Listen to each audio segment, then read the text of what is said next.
Hello and welcome to How to Reduce High Blood Pressure Naturally. I'm Kevin Kokot and I'm happy to welcome you to this course. So, you're experiencing high blood pressure and you're in search for ways to naturally reduce it? You want to prevent further harm and you're searching for natural cures? If that's the case, I'm pretty optimistic that I can support you with the help of this course. In this course, I gathered all the information you need to reduce high blood pressure naturally with the help of lifestyle changes and diet. So, I gathered all the information necessary, especially scientific data and practical informations, to support you reaching that goal. So you find this online course being available in a really compact format.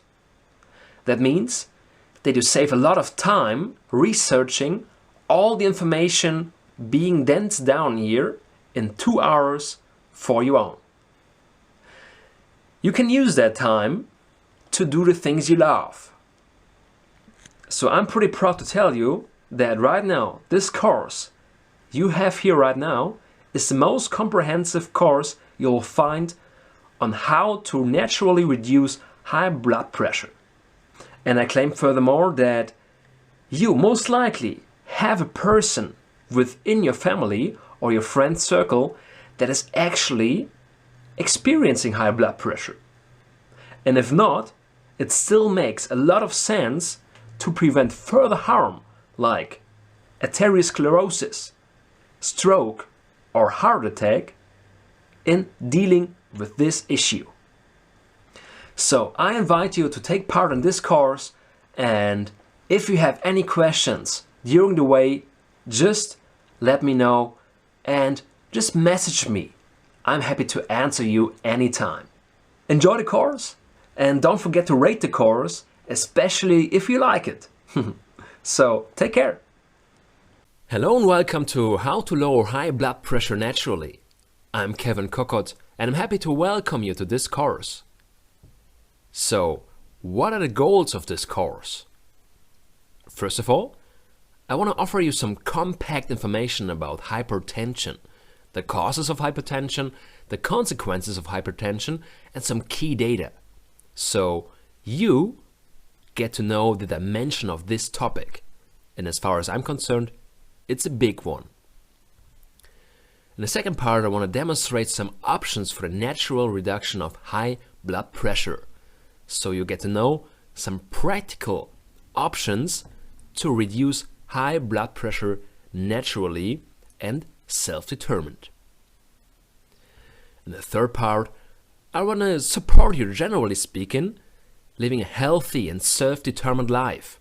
And I'm convinced that with the help of this course, it's going to be possible. So which are the basic ideas that precede the course? First of all, I'm convinced that health is the highest good. If you imagine a health, so which are the basic ideas that precede the course? First of all, I'm convinced that health is the highest good. If you imagine a life without health, your everyday tasks gonna be harder, maybe not even possible, if you just actually imagine doing what you do without a good health. So health should actually get the priority it's supposed to get, and this is a high one as far as I'm concerned. Think holistically. This is what I'm gonna do in this course as well. So if you think holistically, you're gonna get some ideas of connecting the dots of different information. For example, that there are causes for hypertension that actually cause effects after hypertension. For example, you might find out that there's a connection between salt intake and the risk of stroke. And if you just actually find examples like that, it's going to help you just understand health and especially high blood pressure holistically. And the third part I want to mention, personal responsibility. it might be easier sometimes to actually give away some responsibility to physicians or other people. But I'm convinced that it's healthy to reclaim responsibility of your own health, of your own decisions for a healthy lifestyle. I'm convinced that you can do a lot more than you might think in terms of living a good and healthy life. On the fourth part, I want to just mention some information, and this is the support for your personal action. So information is not a goal itself. It is actually helping you to be active and just actually do the things you have to do to practically reduce your high blood pressure. In the fifth part, I just want to mention that prevention is better than the cure. So this is actually something that little children already know, but just mentioning it is really important, I think, because if you can prevent issues, especially in terms of health, it's going to help you in the long run, for sure. On the last part, I just want to just generally speak about well-being and the pleasant feeling of health as an orientation. So if we orient towards well-being and the pleasant feeling of health, it's going to be a good orientation and it's going to help you in your life. So what is hypertension anyway? First of all, hypertension is a disease, and this is really important to mention, because some people might say, what is hypertension? I cannot feel it, I cannot see it, I cannot smell it, I cannot taste it. What should it be? Is it actually dangerous? I cannot actually get a feeling of hypertension. But it's really, really important to mention that hypertension is a disease. And it's also called primary hypertension if you ask doctors and physicians. And hypertension is actually described as a disease of the vascular system. So the blood pressure values permanently are too high in that case. And there's also a classification from the International Classification for Disease, especially for that issue. And that actually means it is an important issue. It has a category and it's supposed to be really important for a lot of people. Doctors name it, in this case, hypertension or arterial hypertension, because there are different versions of it, so you might actually find this title as well. Around 90% of hypertensions are actually having an organic cause, and this is not diagnosable. So primary hypertension is the version you will find most likely without any different issues and different causes, but the vascular system which causes the permanently high blood pressure. This type of hypertension is also called essential hypertension or primary hypertension. So if you talk about this topic with several other people, physicians and experts, for example, you will also find these terms. There's also a secondary hypertension, and this is a different version of hypertension because it's less often found. So just 10% of those affected have organic diseases which cause the hypertension, and such as a narrowing of the renal arteries, the reason that the blood pressure is too high.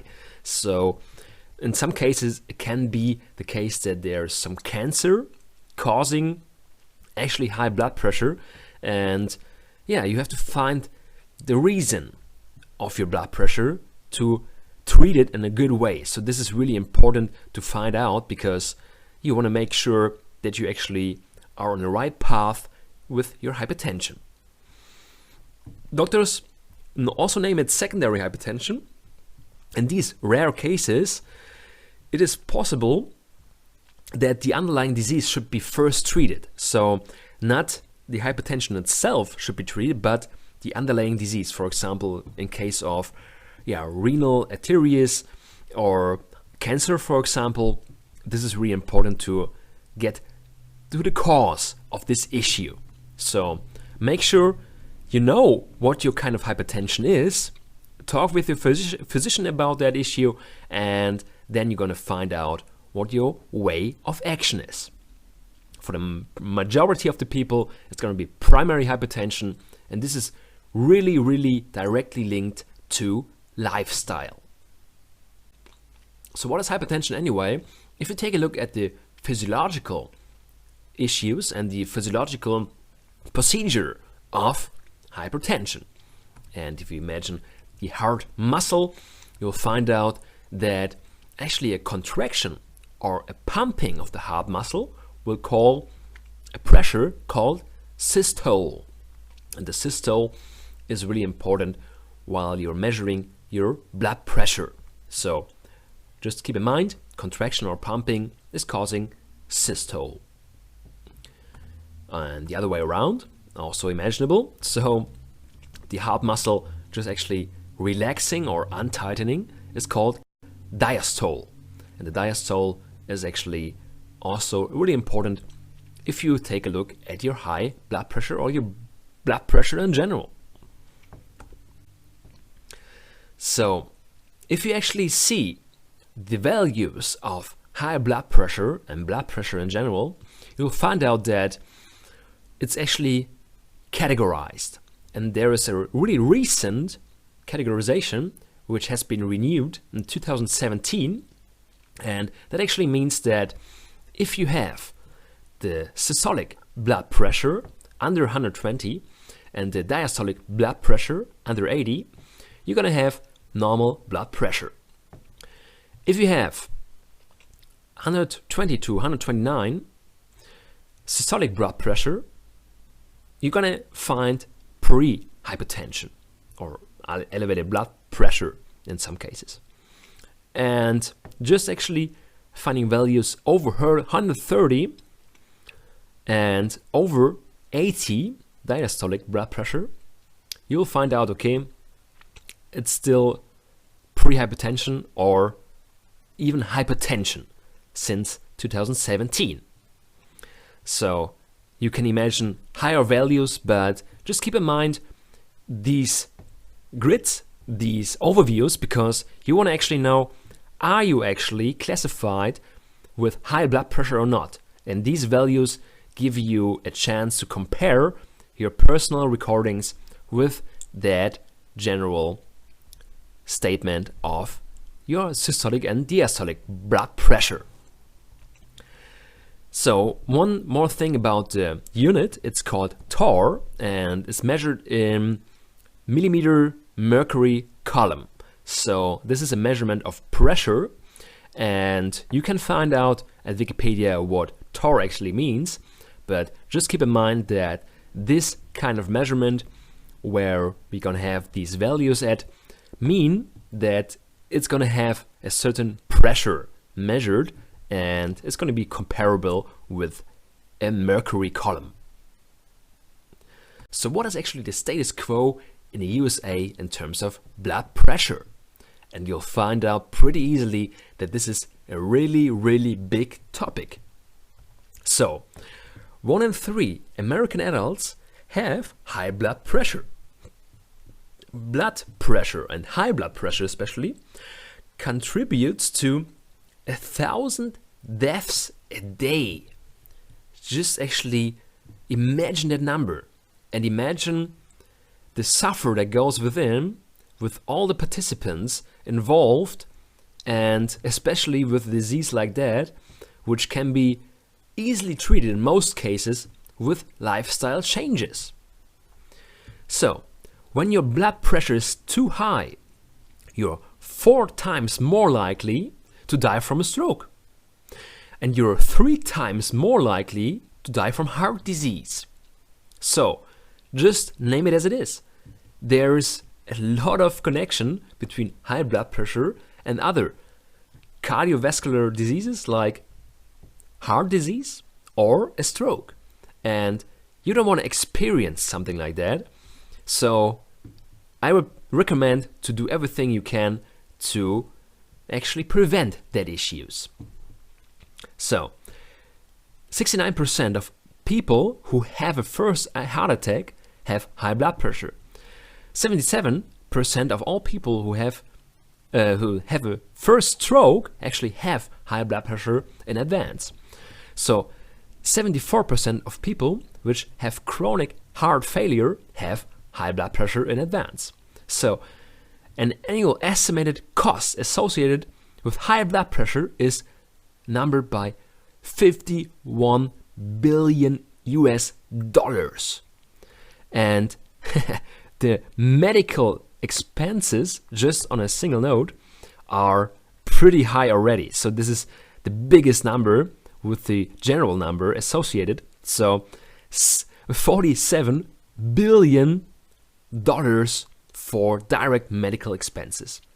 So yeah, just let these numbers get into your mind and get a picture of the dimension of this topic. I'm actually convinced that this is a big topic. We can actually support a lot of people with this information. I'm convinced that you can learn something to prevent further issues and to experience a healthy life. So what is the status quo in the USA in terms of the numbers? And more than 360,000 American deaths in 2013 were numbered because of high blood pressure as a primary or contributing cause. Just actually imagine the number of deaths. It's hard to get into my mind, at least. So this is almost 1,000 deaths a day. And the first heart attack, about 7 of every 10 people having their first heart attack have high blood pressure. So the first stroke, about 8 of every 10 people having their first stroke have high blood pressure. Chronic heart failure, about 7 of every 10 people with chronic heart failure have high blood pressure. And kidney disease as a major risk factor for high blood pressure as well. So if you see the connections of these dots, you'll find out that high blood pressure is directly connected to the most significant illnesses and causes of deaths. So I'm convinced that we should do everything we can to prevent this pain, the suffering, and the deaths that are associated with that issue. So one more stat to just get a picture of this issue. So this is a study which is actually numbering the causes and the percentage of adults with high blood pressure from 1999 till 2008. And you'll find out that, yeah, the the people that are actually, yeah, in the age of 18 till 39 are much more likely to have high blood pressure nowadays or in the more recent future compared to 1999. The same percentage here in age 60 and older. You'll find out that there's quite a number already in 1999 with high blood pressure, maybe 25%, up to 30% maybe. And now it's the same age group that has the number of nearly 50% causes of high blood pressure.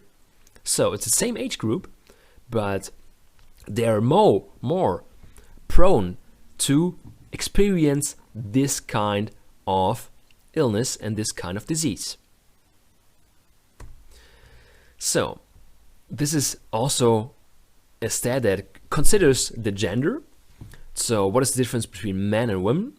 So interestingly enough, men are actually more likely to experience high blood pressure if they're actually in the age of 18 till 39 or at the age of 40 to 59. But of 60 and over, they're less likely to find high blood pressure and hypertension in this kind of group, especially the men. So, but anyhow, maybe there is a connection between death causes and the likelihood to experience hypertension. So probably the people that are already getting in the age of 60 and over, in terms of men, have a healthy lifestyle that actually cause them to stay healthy with a less likelihood of hypertension compared to women. So generally speaking, just the average numbers say that men are slightly more prone to experience hypertension compared to women, around 2% difference if you see the studies here from 2011 till 2014. So really interesting numbers. And if you just see the amount of people, especially 60 and over, so the old age group, you'll find out that the majority of this age group actually has high blood pressure. So this is what it makes so important, especially for older people, to deal with this topic and to actually do everything they can to prevent further harm. So what is the status quo in the USA according to this graph? So this is a really interesting figure. So it shows the deaths attributed to 19 leading risk factors by country income level, 2004. And just generally speaking, and this means high income in the US, you'll find that a good percentage of people actually experience high blood pressure. Middle income, that's the majority of the people, and low income, there are still a lot of people, the majority of the people that actually just experience that. So overall groups of income, high blood pressure is actually attributed for the number one cause of death, which causes a lot of deaths if you just actually see the number of deaths here in 2004. Just in comparison, the risk of dying because of unsafe sex, alcohol use, high cholesterol, even overweight and obesity, which is a big topic already, is not that high compared to high blood pressure. Not even tobacco use is considered in that graph more harmful than high blood pressure. High blood pressure is the number one leading risk factor that you can find in our nowadays Western life. And I'll be happy if you see the dimension and understand the importance of that issue. So, what is the status quo worldwide? As you could imagine, this topic is big, but is it the same in other countries besides USA? What can we find there? What does data show? And you can actually find that hypertension or high blood pressure affects at least 4 billion people worldwide. It's an incredible number. It's hard to just grasp that number. Hypertension is the biggest cause of death globally, with 7 billion deaths annually. Unimaginable. Globally, hypertension causes an estimated 18% of deaths and 7% of disability. And in most cases, it's actually possible to prevent that issues with lifestyle changes. I'm convinced that these numbers don't have to be that high if you actually change your lifestyle. Hypertension causes 50% of deaths from heart disease and stroke, and it's a leading cause of kidney disease and kidney failure. An estimated of 40% of adults over 25 have hypertension. That's 1 in 3 adults. I hope that these numbers show you the dimension of this topic, and this is a big one. So what is the status quo worldwide? This graph is actually really interesting as far as I'm concerned, because it shows the deaths due to hypertensive heart disease per million persons in 2012. And you'll find out that Europe is actually doing pretty bad in that manner. So especially Germany, my home country, I know the data from the home country, Germany, pretty good. So we have a big issue with hypertension especially.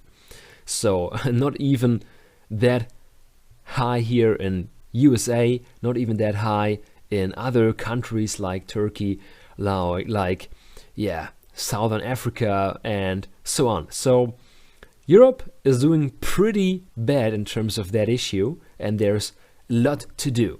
But just generally speaking, this graph shows that it's a worldwide issue, and you can just say everybody is affected at a certain degree in the world. So you cannot just say that it's not a topic at all in certain areas. It is a topic worldwide speaking, and especially in Western countries. So, generally speaking, just worldwide, 1 in 3 adults suffer from hypertension. 1 in 3 adults with hypertension do not know they have this disease.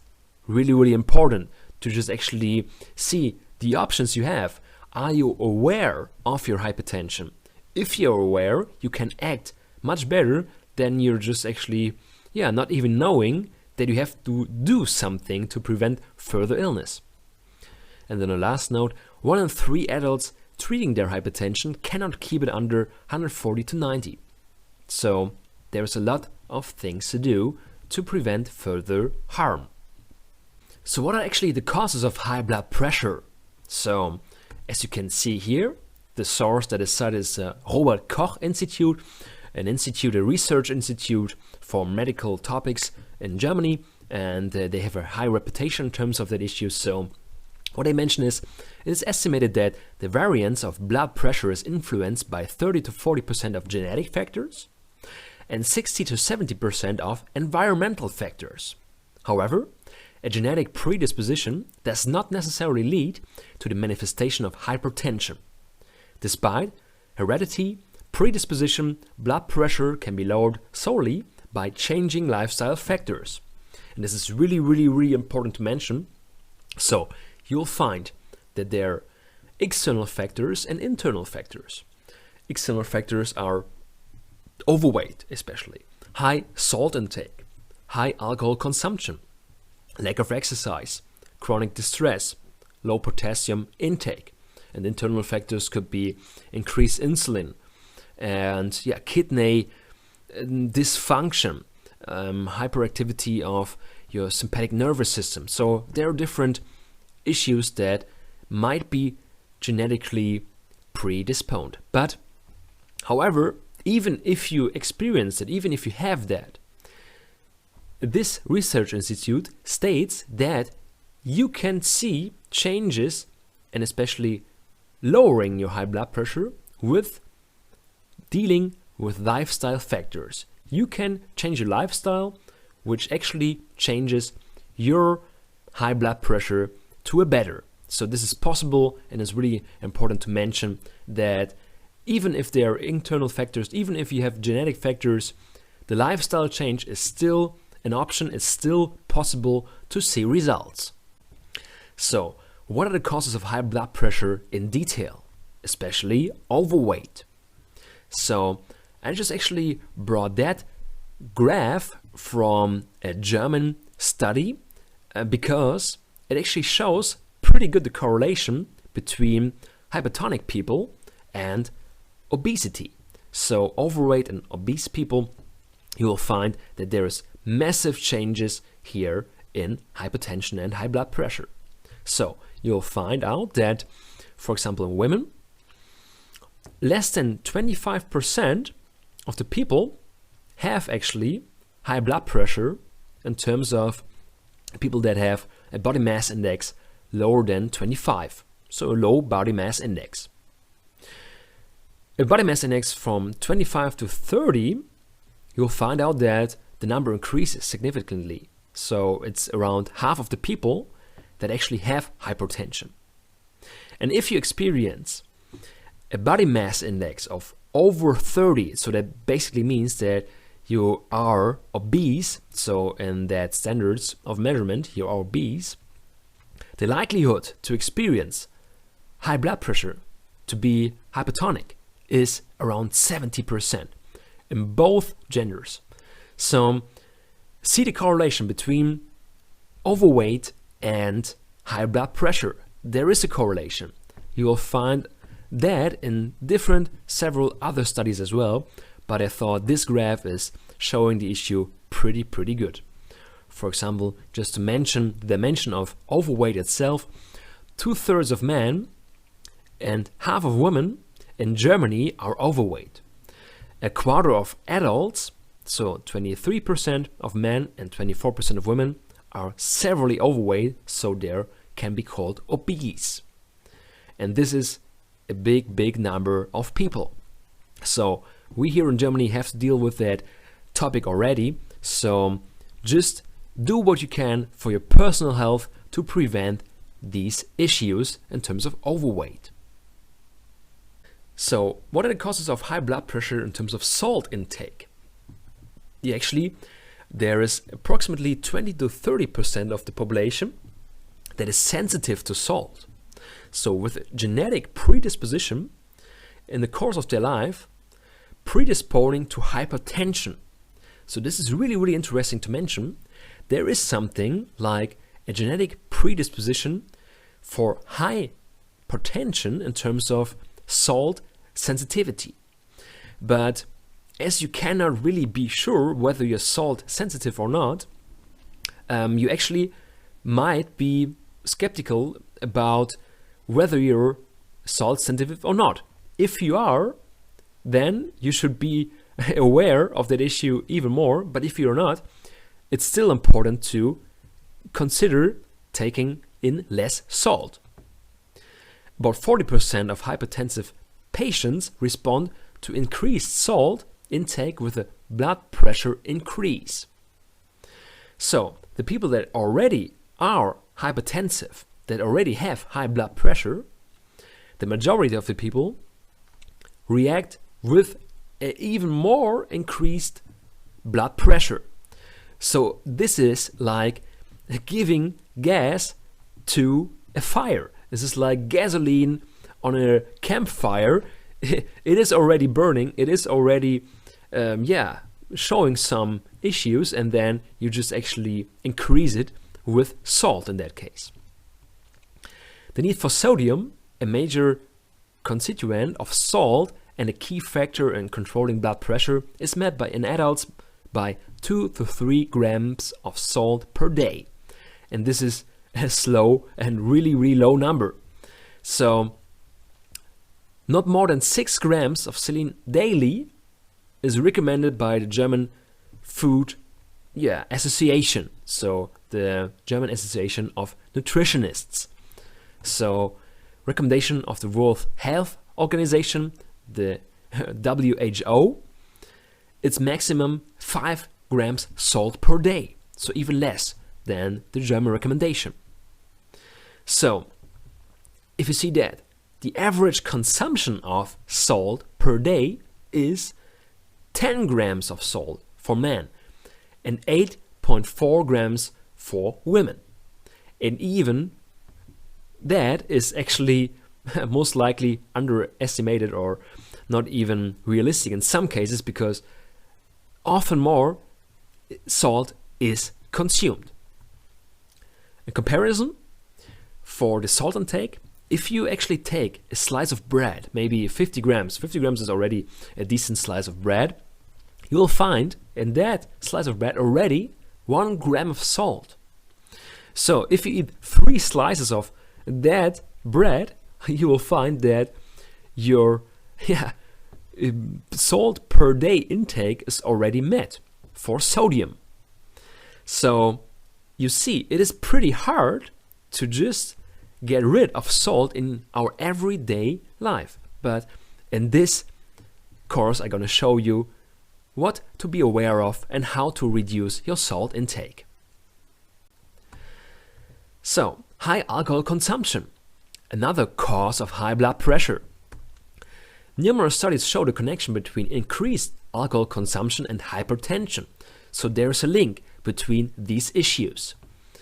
So it is estimated that up to 30% of hypertension cases can be attributed to alcohol consumption. And this is a pretty high number. So if you actually consume less alcohol, you're less likely to experience hypertension. The reference value for health compatible intake is 20 grams of alcohol per day for men and 10 grams of alcohol per day for women. And that means actually, for comparison, 0.5 liters of beer, for example, actually consists around 20 grams of alcohol. This actually varies, but just as a rule of thumb, you can say half a liter of beer meets the criteria of daily alcohol intake maximum.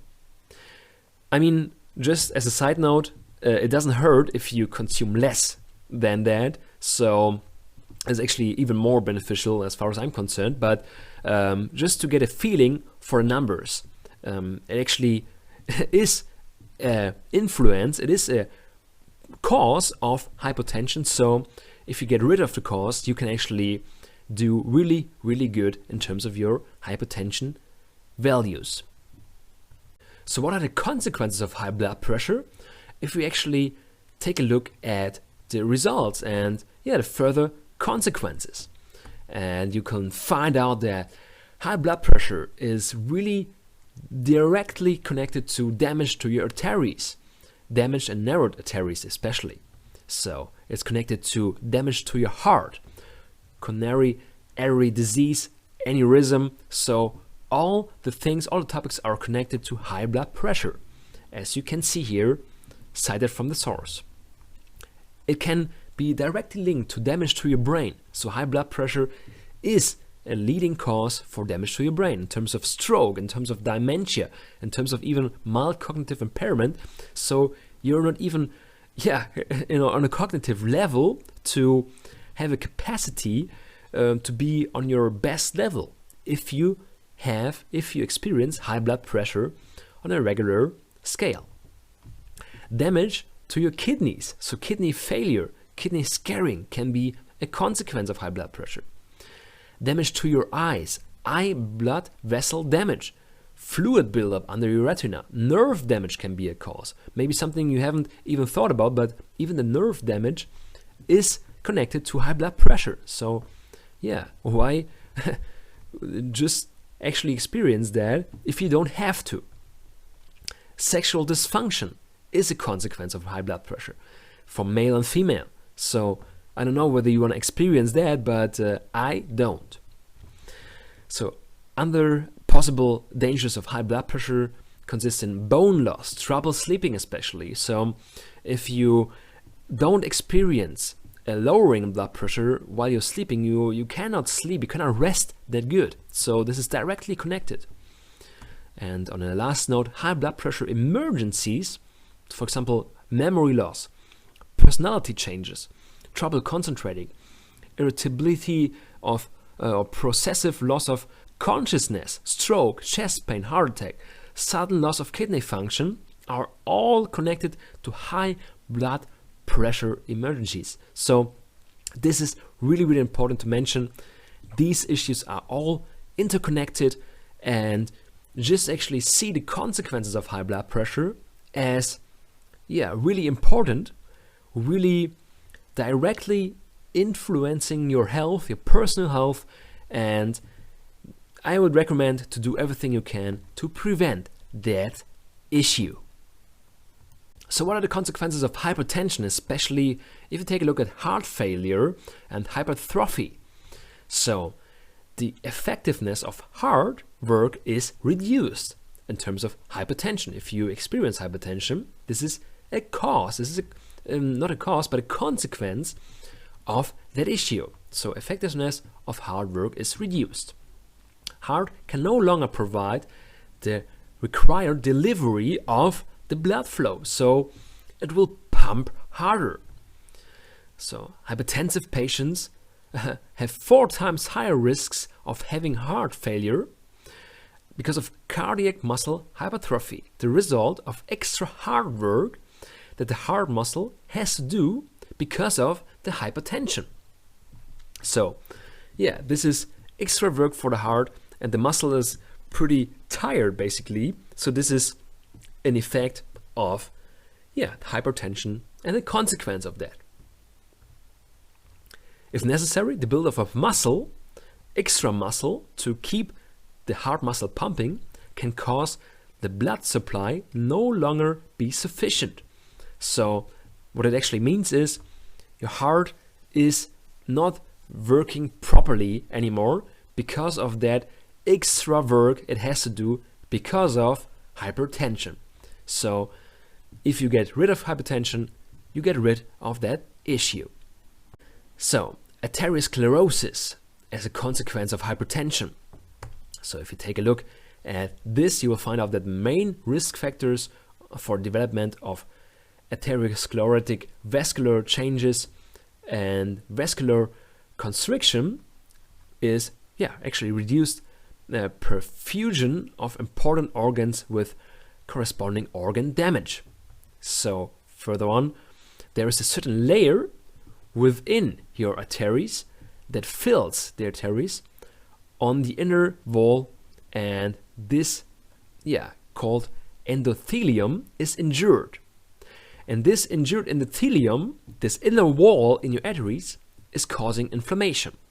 So this is actually causing to a clumping. This is a cause for clumping within your arteries. So the arteries, as they are clumped, actually narrow. And as they narrow, your hypertension is still growing. I'm gonna just actually link you a graph and an overview to just get you an idea of the process of ateriosclerosis, so you understand that the inner wall of your arteries is really important. You don't want to see that inflamed, because if it's inflamed, it's going to narrow, it's going to just actually clump within your blood vessels, and this is going to cause further hypertension, because if it's narrowed, the pressure rises. So what are the consequences of hypertension anyway in terms of the stroke? So really important consequence. You don't want to experience a stroke, so you should do everything you can to just reduce the risk. Hypertension is the most important risk factor for ischemic stroke, so the consequence of cerebrovascular accident. So really important to just see that. So hypertension and stroke are directly connected. So if you get rid of hypertension, you reduce your stroke risk. Hypertensives are 7 times more likely to suffer a stroke. Unimaginable number. Just actually let that number soak into your brain. By consistently lowering high blood pressure, approximately 40% of all strokes could be avoided within 2 to 3 years.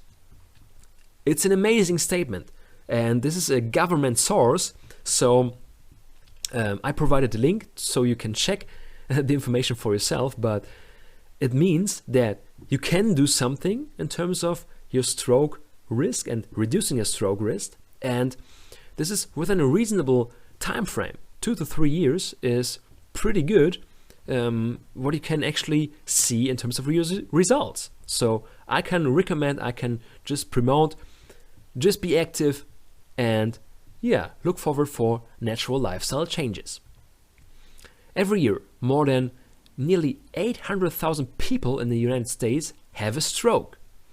About 600,000 of these people are having the first or the new stroke. So really important to just see that dimension of the issue. Stroke kills about 140 Americans each day. That's 1 out of every 20 deaths. So this is one of the number 1 leading causes of death. It's the stroke. Even if a lot of people that experience a stroke do survive, the question is, what is the life quality after a stroke? a lot of people do not recover fully, and you don't want to experience that. So I can recommend just imagine negative consequences of your lifestyle currently and just see what you can actually positively, in a positive manner, do to just support your personal health. It's worth it. So, heart attack as a consequence of hypertension. High blood pressure is one of the most important risk factors for the occurrence of heart attack. So, hypertensive are 3 times more likely to have a heart attack than those with normal blood pressure. So the incidence of myocardial infarctions increases with the level of blood pressure. So just see the connections. 3 times more likely if you have hypertension connected to your heart attack probability. Every year about more than 700,000 Americans have a heart attack. So there is a big number of people actually experiencing a heart attack, and it's not necessary that it has to be that high. It's not necessary that it has to be that high number. If you see the possibility of lifestyle changes to prevent further harm. Around 600,000 people die of heart disease in the United States every year, and that's actually 1 in every 4 deaths. So this is one of the most significant causes of deaths in the USA that can be prevented to a certain degree if you take care of your personal hypertension and lower your high blood pressure. So, what are the consequences of hypertension? One more thing, and it's called renal insufficiency. And this is really, really important because a lot of people already suffer from that. And by the increased pressure, the insufficiency of the kidney is an effect. So the kidney is actually consists of a lot of little small blood vessels, and they cannot work properly if you have a high blood pressure, if you have hypertension. So if you see the kidneys not functioning well, the causing effect is hypertension. And the consequence of this kidney failure is dialysis. And you don't want to actually do dialysis because it can be prevented in most cases. Hypertensive people have 6-fold higher risk of getting renal insufficiency. So this is a 6 times higher risk of experiencing that suffer. The extent of the risk increase depends on the blood pressure level and the duration of hypertension. So the longer you experience hypertension, and the longer you experience a high blood pressure level, and the higher your blood pressure actually is, the more likely you are to experience that kind of insufficiency. The likelihood of renal insufficiency increases with age especially. So that can be described in several studies. I cited a German study, but anyhow, you'll find out that just by increased age, the renal insufficiency probability increases. So you don't want to just actually fuel that with hypertension. So you should do everything you can to reduce hypertension in the first place. So which are the common errors with the blood pressure measurement, and how do I prevent them? So first of all, do you really have to take off the jacket, the sweater, etc. to measure your blood pressure? And the answer is yes. If you have cuffs with the ateriosclerosis principle, if you have these cuffs, just actually get your jacket off, get your sweater off, and just measure your pressure on your arm. So this is really important to just prepare, because it's going to affect the pressure measurement, it's going to affect the results. So just take care of that. Is it enough to push up the sleeves and sweaters, shirts, blouses, etc. for the cuffs of the ateriosclerosis principle? And the answer is no, because of the narrowing of the blood vessels. The matching cuffs is important. So if you have a width that is not actually matching with your width of your arm, it is important to just prepare a proper cuff in the first place. So the width should be in that manner, so it can be 2 to 3 centimeters above the elbow, and the length, in case of doubt, measure your upper arm circumference in the first place to make sure you get the right cuff. So what happens if the measuring point is too high or too low, especially with a wrist device? So the wrist device actually have a measuring point which is the heart height, and if the measuring point is too high, there are false low values, and if the measuring point is too low, there are wrong values, which are actually low wrong values, and if it's too high measured. Just be aware that every measure technique you use, every device you use has a description. So if you actually see and take a look at the description, you'll find out how to measure properly. I can really recommend to take a look at each product to find out which is the best one for you. Why should you not be speaking during the measurement? So the body is not at rest if you're speaking. So possibly, the increased blood pressure can be found if you speak. So it's important to not speak while measurement. So does breathing affect the blood pressure? Exactly, it does, directly. If you're calmingly breathing, so you can sink your blood pressure. If you're breathing fast, you can increase your blood pressure. It's directly linked. And just continue breathing as normally. Why? Not measuring directly after eating.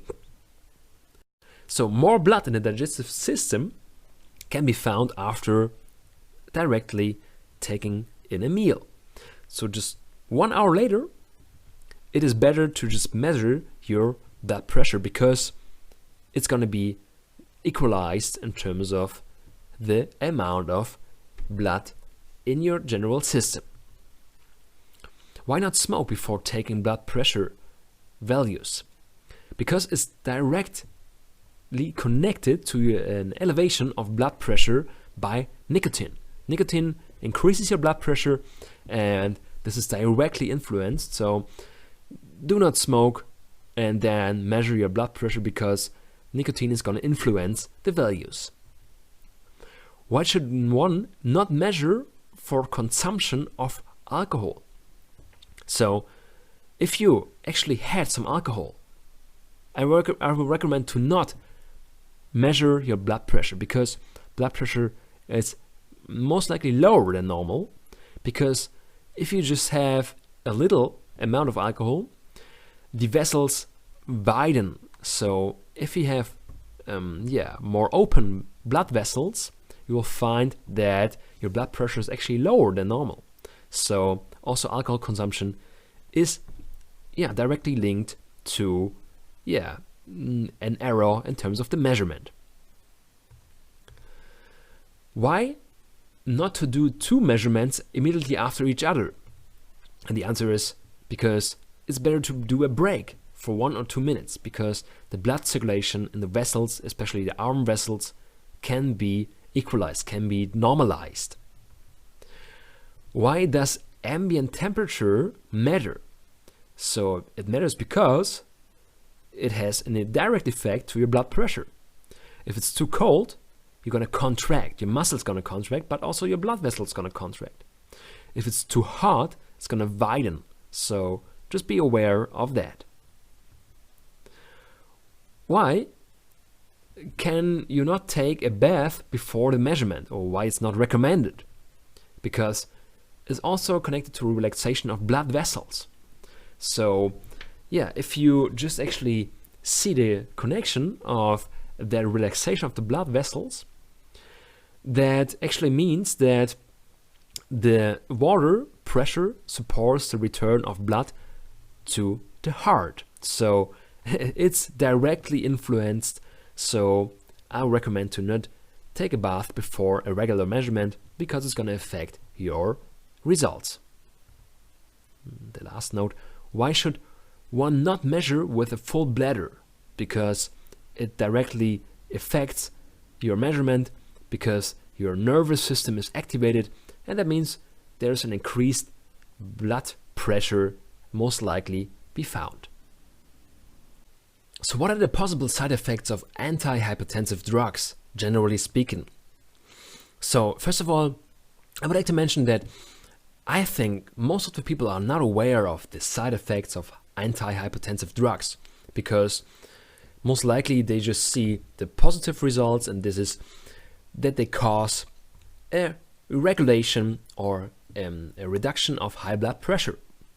But if you take these drugs, they most likely have side effects, and you'll find out that some of the side effects are pretty harmful as well. So I would say it's important to know both sides, so the effects and also the side effects for each kind of drug. So this is what I'm going to show you here.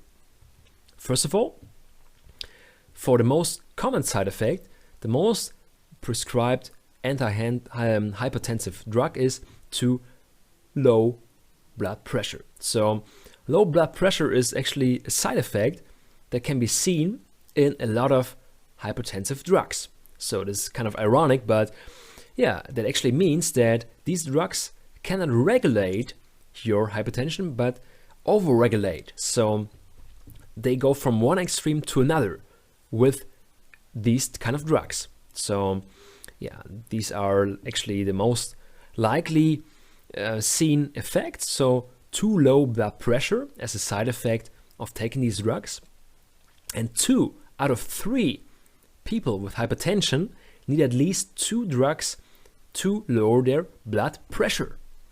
And this is crazy as far as I'm concerned, because if you take 2 or 3 drugs, that actually means that they're not basically capable of regulating your blood pressure firsthand in a full amount. And in a second hand, it also means that, yeah, if you take 2 or 3 drugs like that, you increase the risk of side effects by 2 or 3 times. You actually double or triple your probability of side effects with a certain amount. And you don't have to if you take a look at alternative ways of dealing with high blood pressure, or even find a compromise maybe between regular medicine and also alternative approaches. So I would recommend to not expel the blood pressure medication prescribed by a doctor. So once you actually are on a prescription like that, talk to your doctor and clarify firsthand the side effects and also the benefits of each drug, because this is the way to do if you're already taking antihypertensive drugs. It is important to not just actually do an ego-based decision and just actually do everything for your own. It has to just slightly be changed if you want to change that, and you cannot just cut it off that easily. That would actually mean you would cause maybe more harmful effects than you would actually wish to experience. So be aware that if you're already on medication, clarify the side effects, clarify the benefits with your doctor, with your physician, with your person to clarify it with, and then be aware that there are certain alternative steps that you can talk about with this doctor and physician. So I would recommend to optimize your lifestyle, that exercise and nutrition, for example, to lower your blood pressure in consultation with your doctor again. So if you're already on medication, there might be some things to just consider, because some medications make it necessary that you maybe cannot exercise as you wish. So do not increase the risk of harm by just actually doing decisions on your own if you're on medication. So I would actually recommend to talk to your doctor before you go on with certain steps in that issue. So what are the possible side effects of antihypertensive drugs in terms of beta blockers? So you'll find out this is a really big group of drugs. So as I mentioned here, there are certain medications that are actually named like that. So you might find out your beta blocker as well in that list. So beta blockers can actually make you tired as a side effect. So this is pretty often mentioned and pretty often experienced by a lot of people that take beta blockers. And they also can cause dizziness, headaches, and difficulty concentrating. So be aware that you actually might also experience these side effects if you are not aware of the risk of it. Slowdown of the heartbeat can be seen as a side effect as well. And overall, they slow down the metabolism, so you might gain weight more easily, and losing of weight is a bit harder with this kind of drug. And the last note, by the lowered heartbeat, the physical efficiency is actually lower as well. So the sugar metabolism is actually also lowered, and if there's an asthma attack, there can be actually respiratory distress as well in terms of beta blockers and their side effects. So be aware that this actually has really certain effects on metabolism, on your feeling of dizziness, headaches, and also with your respiratory apparatus. So be aware that this is a possible side effect of beta blockers. So, what are the possible side effects of antihypertensive drugs in terms of ACE inhibitors? So, for example, there are certain medications that are named like that with this kind of drug, and they might cause fatigue, dizziness, and headache, or indigestion. So, for example, muscle cramps and pain are common with this kind of drug. In addition, the potassium level in the blood can rise, so it can cause cardiac arrhythmia, and occasionally facial swelling. So a certain kind of edema can be found here as a side effect. Most typical side effect in ACE inhibitors are a dry, irritating cough, so with 15 to 30% of all users. So this is a pretty high number of people, and just be aware that this is a side effect then can affect you and your life as well. Often is also seen the shortness of breath. So people that are actually trying to breathe cannot breathe that deeply. The breath is shortened. So what are the possible side effects of antihypertensive drugs in terms of sartans? So especially these kind of drugs mentioned can be found in the group of sartans. So they have similar side effects as ACE inhibitors, but overall the side effects are a bit rarer than in sartans. So they do not cause irritating cough, but anyhow on a broader scale they have pretty much the same and similar side effects as ACE inhibitors. So be aware of that comparison. Alternative preparation used in patients who do not tolerate ACE inhibitors, most likely so, is basically an alternative drug. If the people taking an ACE inhibitor, for example, have a cough that is too dry, too nasty, if you can say it like that, and this is an alternative. So be aware of the side effects here as well. So what are the possible side effects of antihypertensive drugs in terms of the calcium antagonists? So for example, there are certain medications that go within the type of drug, and yeah, most likely, yeah, you can find frequent headaches as a side effect of this kind of drug. And also water retention in your legs can be found pretty often.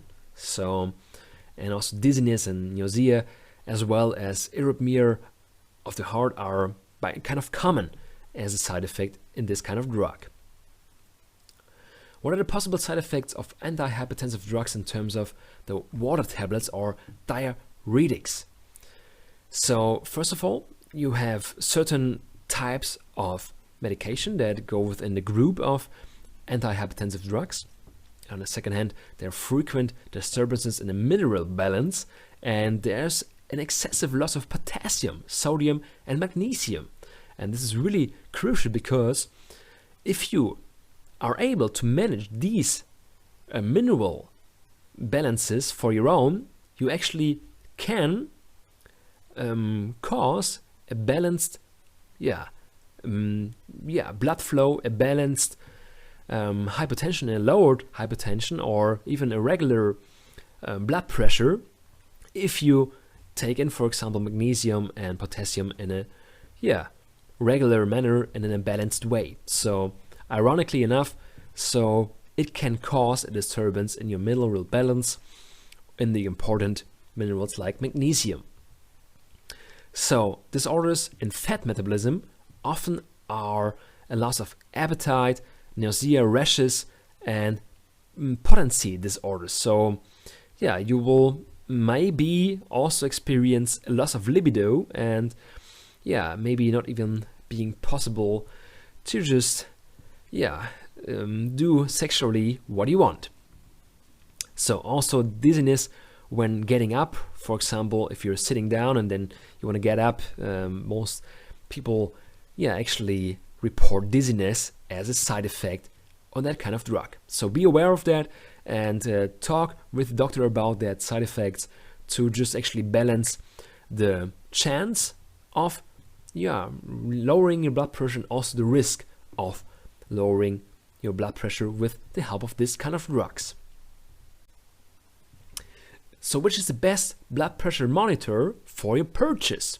Really important, because it is important that you actually measure your blood pressure personally and you record these values for your own, because that gives you a value, a reference to just say that how can I make it possible to just let my increased blood pressure sink to a certain degree, and it makes it more certain, more comparable. And so it's really important to just monitor and measure your blood pressure. So as a general rule, you can say there is the measurement on the wrist, there is a measurement on the upper arm as a second option, and also there is a long-term measurement that you might actually get from your doctor or physician. So the long-term measurement most likely is also something that is connected to your upper arm, so a cuff on your upper arm, which is an option to just make it possible to just measure you at night.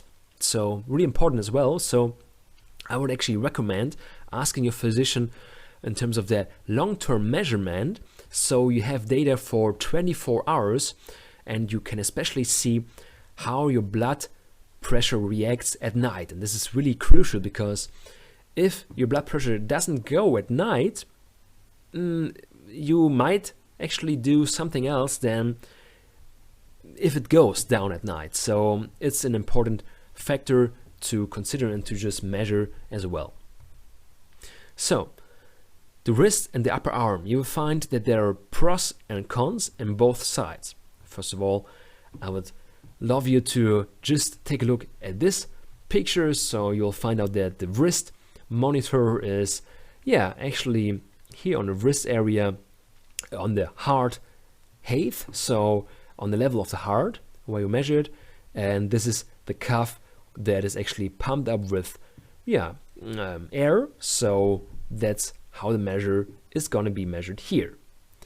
So yeah, the pros of the wrist measurement method is it's easy to handle and it's lower in price. And the pros of the upper arm is it has less errors than the wrist method, and it most likely has a bigger screen, and it's easier to monitor and to read the results here on your upper arm.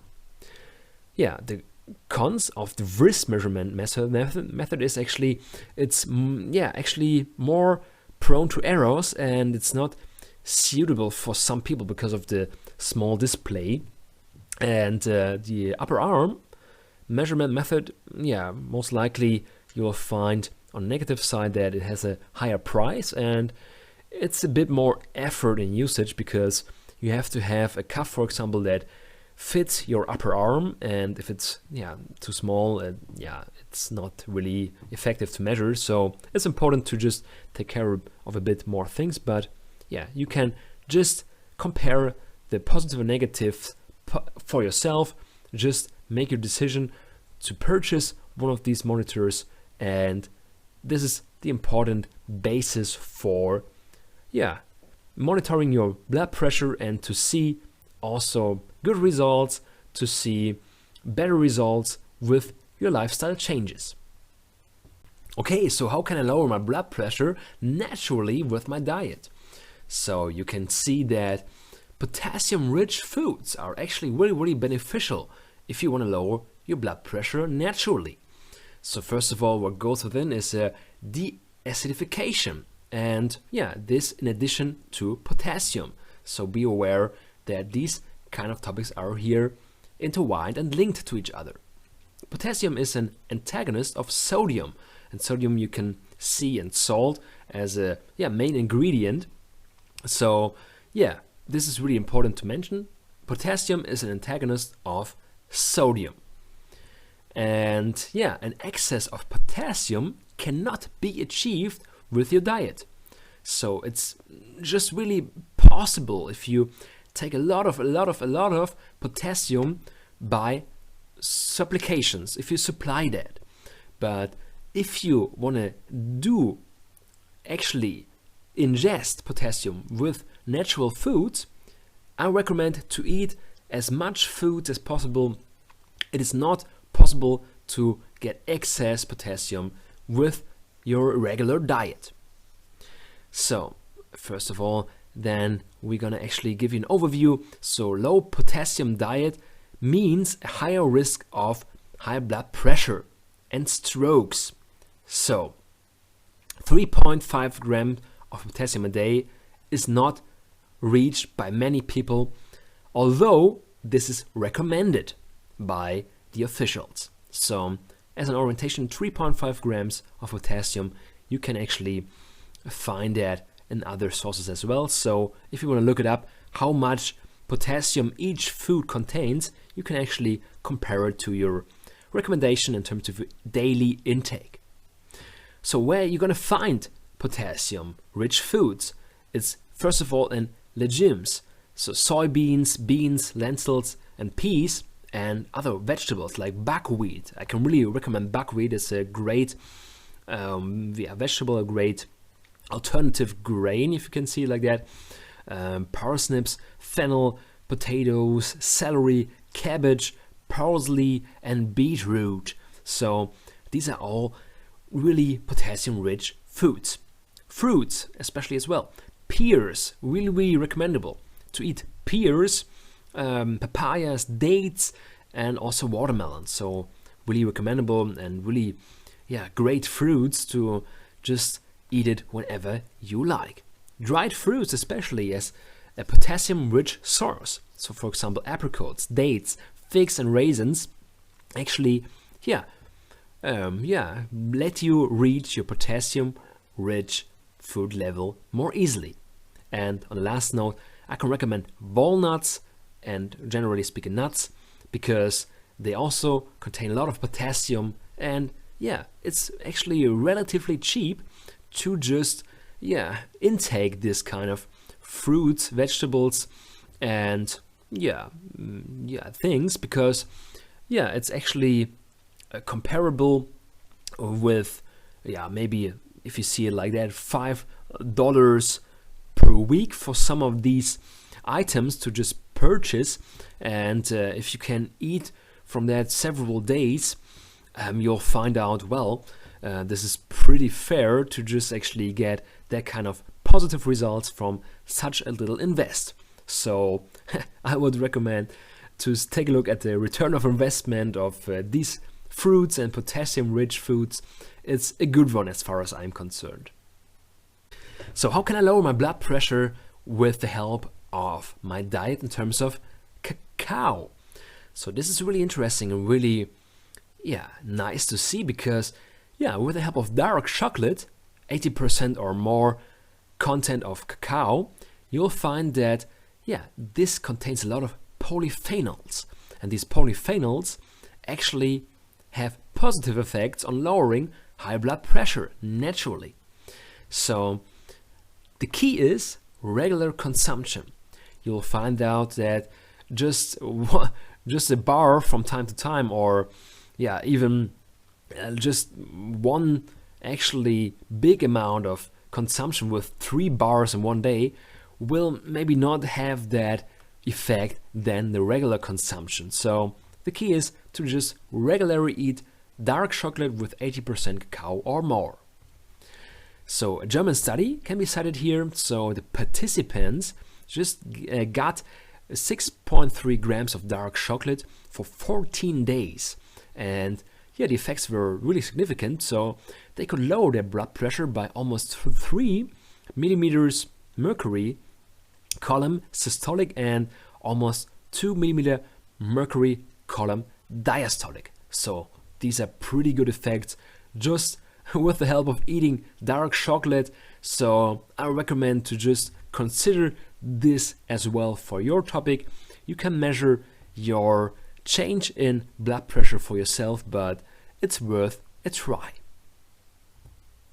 So you can also stir cacao powder, for example, in your cereals and your spreads. For example, tahini, it can be pretty good combined with cacao powder, for example.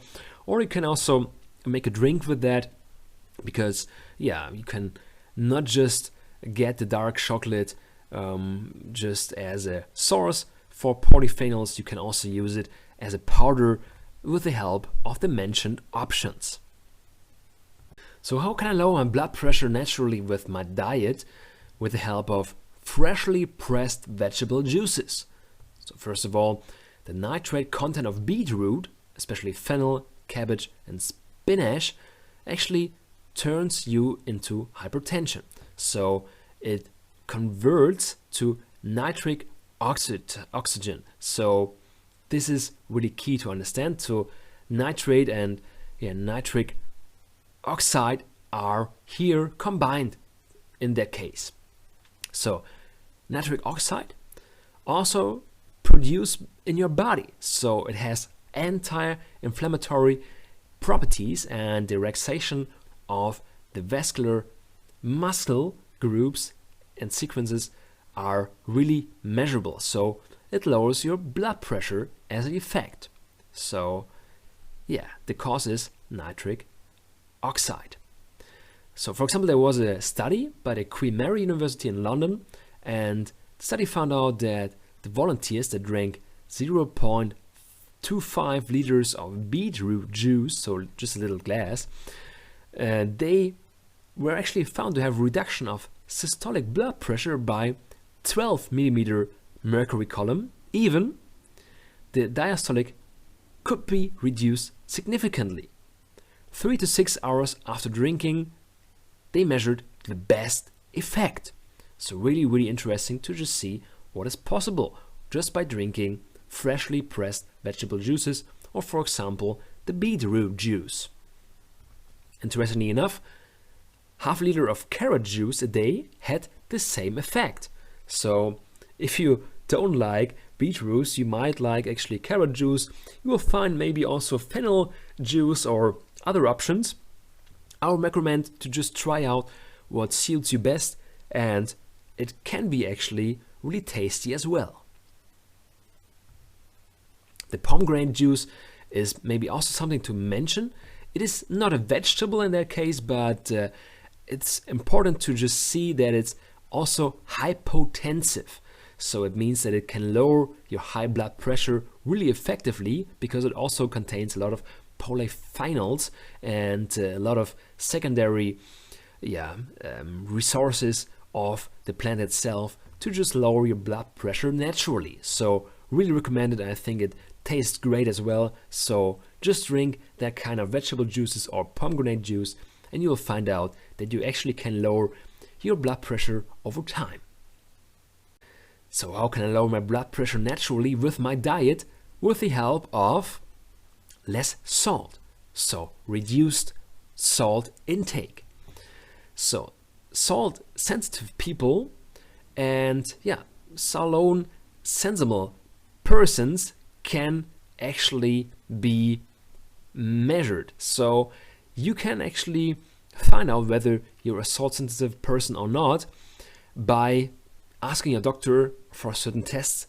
It's possible to find out, but as long as you do not know, you should be skeptical about yourself, how you actually are in terms of that manner. So I recommend to just take less salt no matter what, you are sensitive or not, it's still worth it for sure. So the regular person takes 8 to 12 grams of common salt per day, and common salt means sodium chloride. So this is the salt most of the people actually take. So, and this is basically around twice of the recommended daily amount of 5 grams per day per person that is recommended. So this is a crazy amount of salt we actually intake each day. So 75% of the salt comes from industrial food, and the consequence is abandonment. So you should actually abandon industrial food as far as you can, because most likely it contains a much more salt than necessary. So ready meals, canned food, fast food, smoked meat, for example, or cured snack items like chips, flips, and other things like that, salted items do contain a lot of salt. So just get rid of it and you are free of a lot of overtake in terms of too much salt, and just reduce that naturally by getting rid of these kinds of meals. So you can actually practically spice up your meals at home with fresh aromatic herbs or even herbal salt. So the latter, like the herbal salt especially, consists partly of herbs and as a result of less salt than just the sodium chloride. So an alternative type of salt could be a pen salt, so called, and there are certain types of salt so where you can find that instead of sodium chloride there are more kalium chloride content particles inside. So I recommend to consult your doctor in terms of kidney issues to prepare that kind of switch in terms of salt intake, because it affects your system for sure if you actually intake a different amount of for example kalium in that case. So restriction, so to reduce to 5 milligram per day, is actually shown in studies that it can cause a lowering by 5 millimeter mercury column and diastolic 2.7 millimeter mercury column.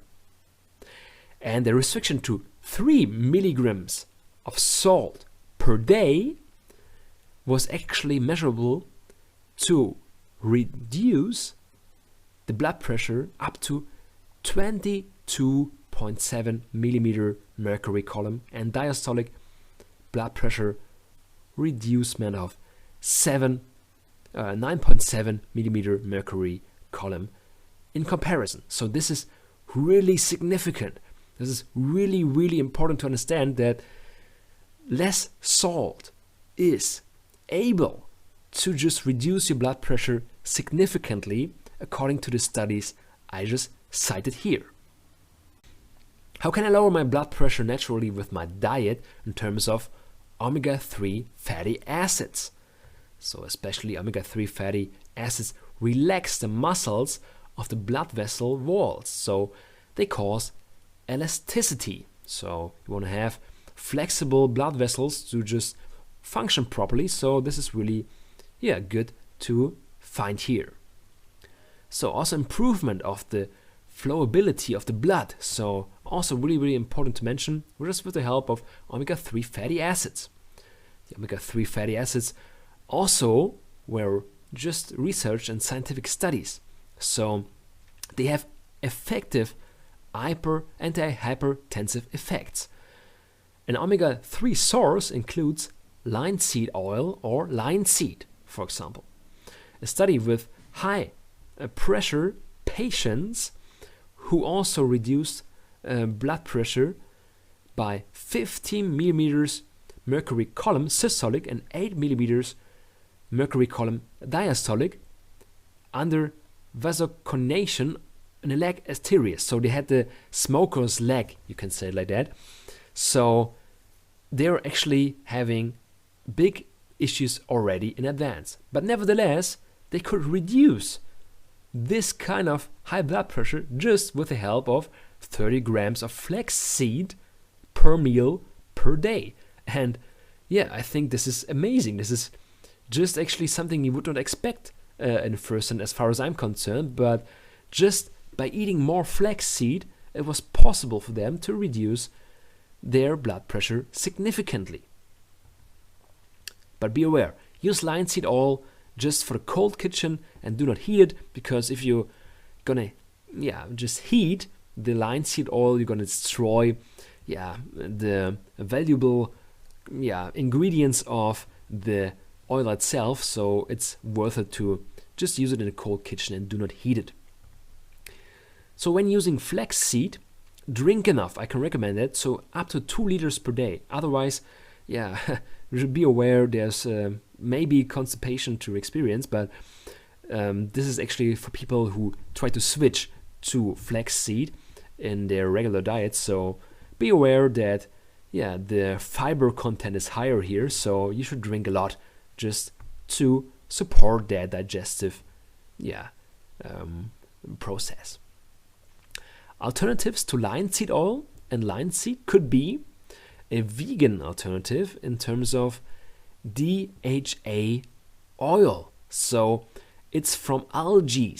So an algae oil which contains a lot of parts in terms of DHA, and this is a certain kind of fatty acid which is said to have really good effects on the nervous system, your brain, and also the blood vessel system. So I can recommend this version of capsules for the intake if you want to head for vegan options which are efficient. But also krill oil capsules are can be recommended, because krill oil is based on krill, which is like the little lobster, you can say, that you can find in the Arctic waters. There's actually the main food of whales in that area, and you'll find out that these kind of krill oil capsules really contain high quality oil, especially because they come from the clean waters, which are still fortunately clean.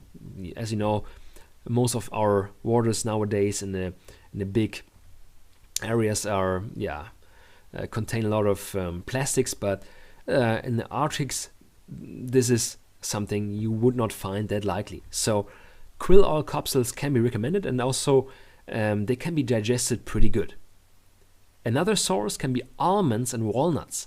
They also have anti-hypertensive and cholesterol equalizing effects, and so they cause double protection.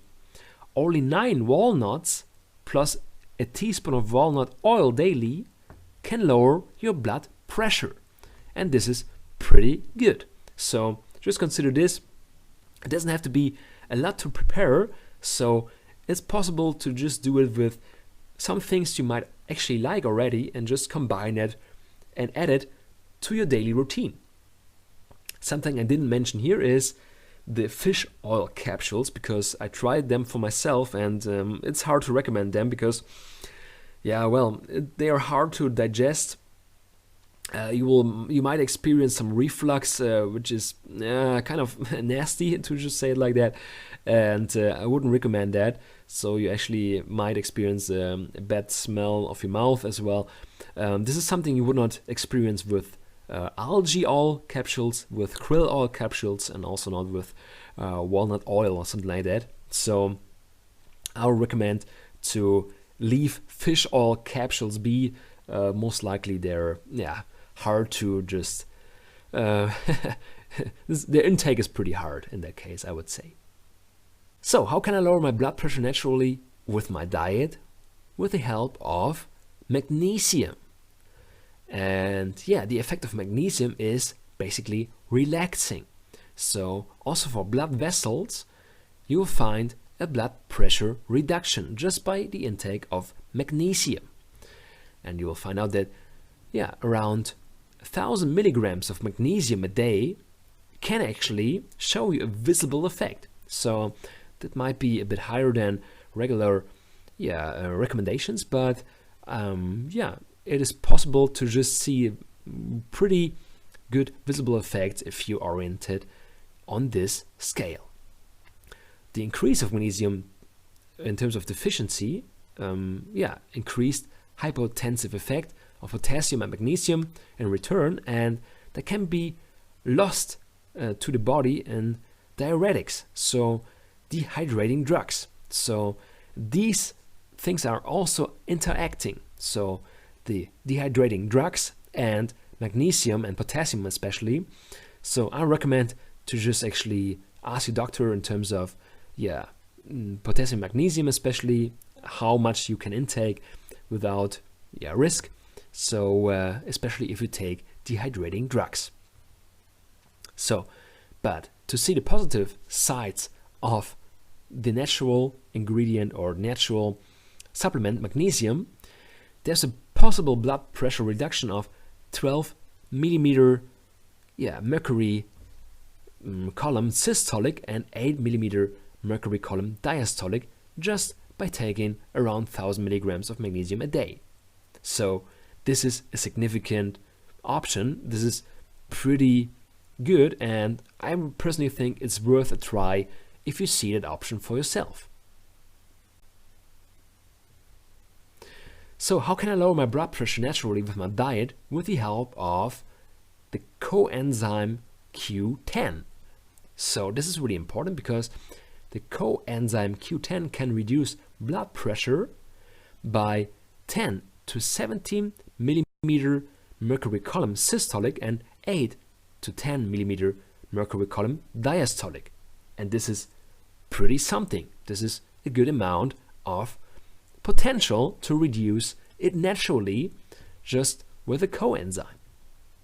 The dosages vary from the patient to patient between 75 till 360 milligrams daily. So you will have to find your own solution in terms of that. Maybe you're gonna stick to the recommendation on your package, on your supply.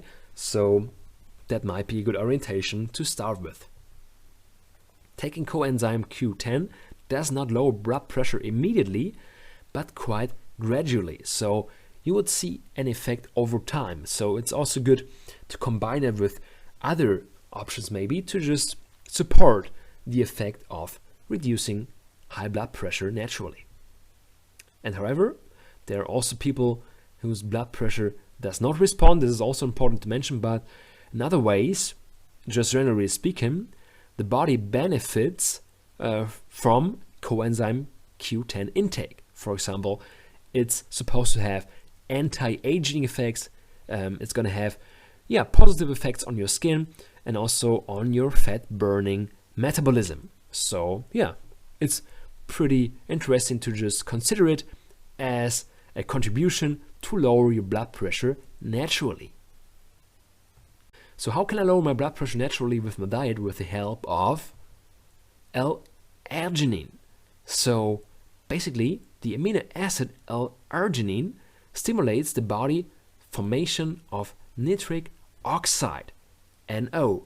So this is something you already found in the vegetable juices, and this is important to mention here as well. So this supply is making it possible to just stimulate nitric oxide especially. The consequence of this stimulation is a vascular dilation and blood pressure reduction. So pretty good results of this amino acid.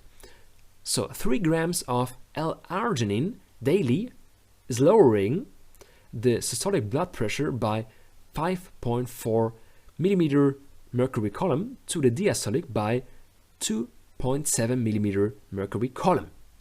Pretty good effects just by taking this amino acid, which also has some other positive benefits like increased blood flow and also supporting the bodybuilding process. In addition, the amino acid reduces the risk of ateriosclerosis by improving the vascular function. So this is a positive side effect of this enzyme, of this amino acid. So where to get it from?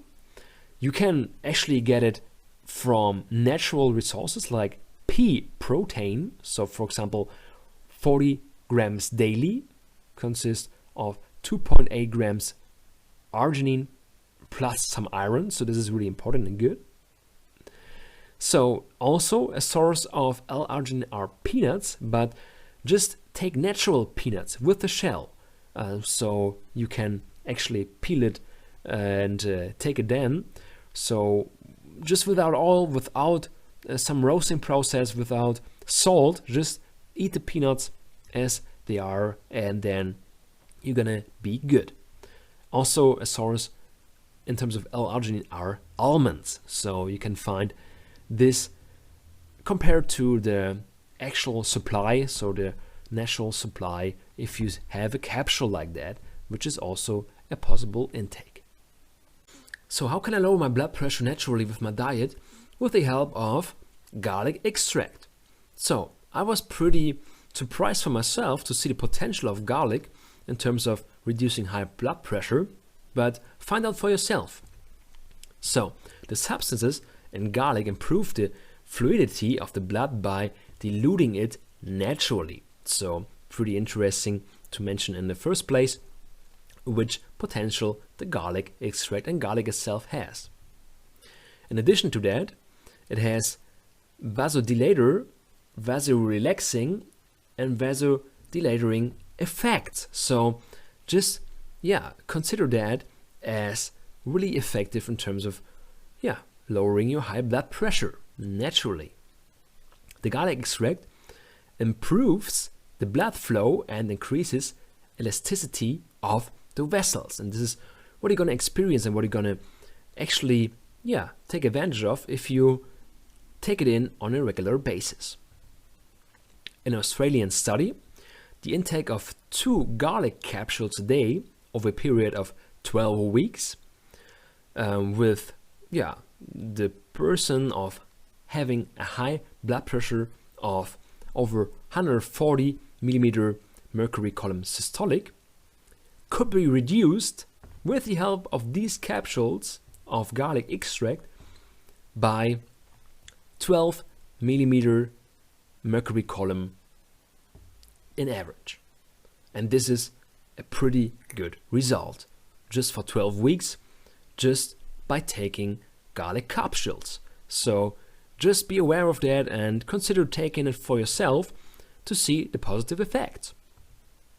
But something to note, because the garlic extracts have a blood thinning effect. So it actually is causing a diluting effect of the blood. So therefore, they must not be combined with other blood thinning medications.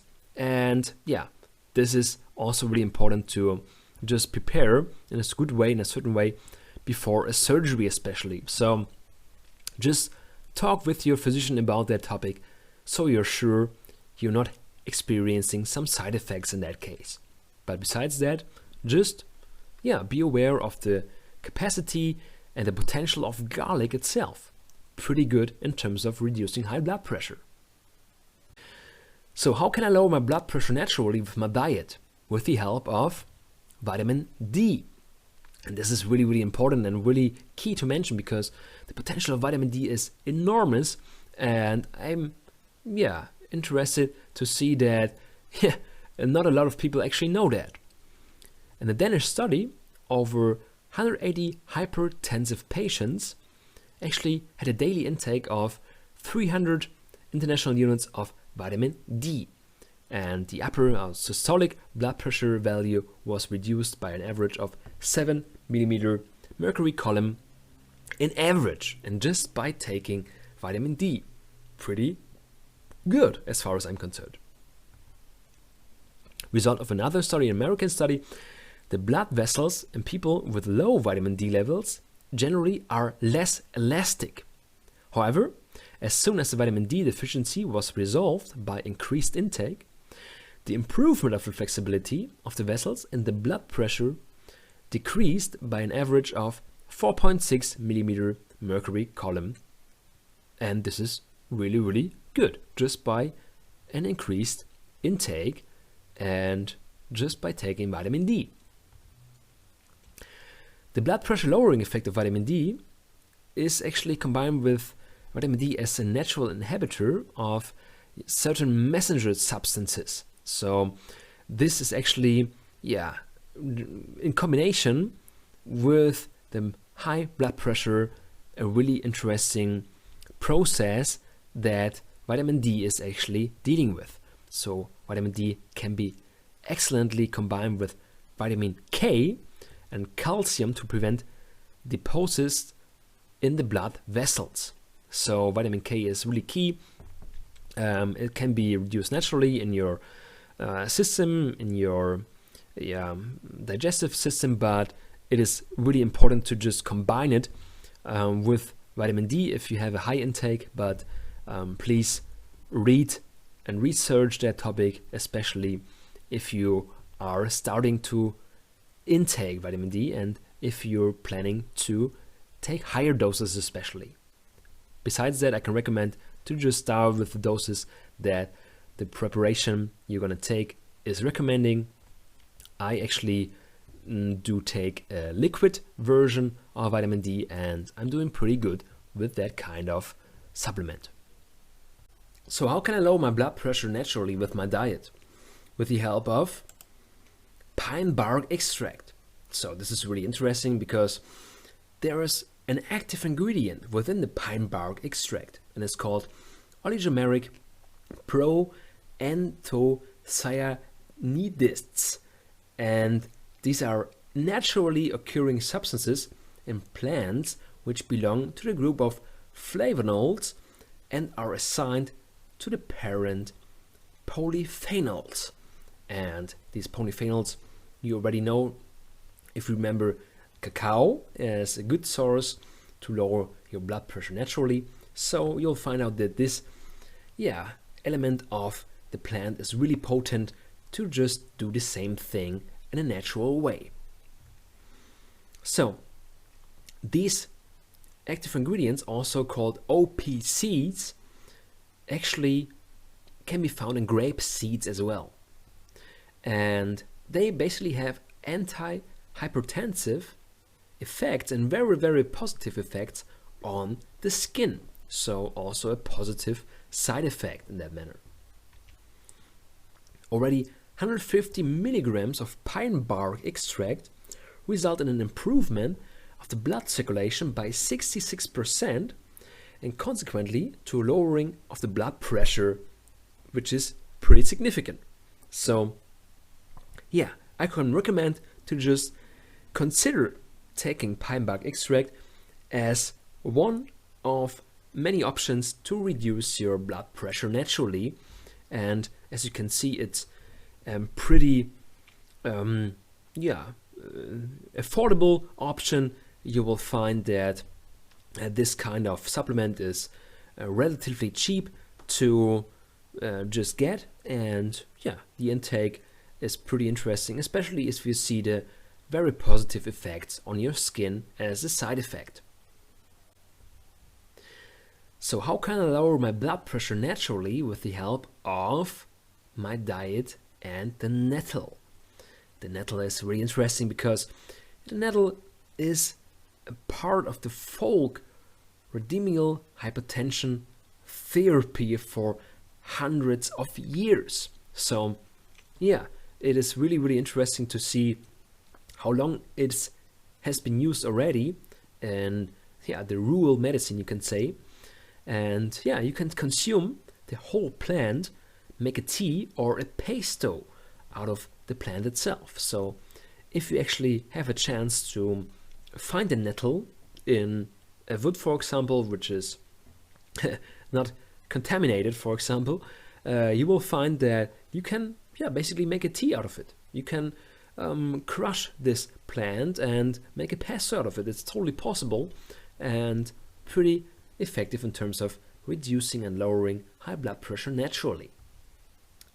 So stinging nettle is designed to dilute the blood, improve its fluidity, and to relax the blood vessels. And this is the basic effect that causes the reduction of high blood pressure, which is taking place in a natural manner. So how can I lower my blood pressure naturally with my lifestyle? And in this section I want to talk about some common things you can do in changing your lifestyle for the better and to experience less blood pressure. And this is possible and this is doable, especially if you know what to do. And the number one topic we have to talk about is reduce overweight. If you reduce your overweight, you actually reduce the chance to experience high blood pressure and to experience stroke, to experience all the other topics which are actually really negative side effects. So what you can do is, first of all, get an awareness of calorie intake and get to know your basal metabolic rate. There are really good apps you can find free on your phone and also on your desktop computer to just actually see how much calories it takes for you to be fine.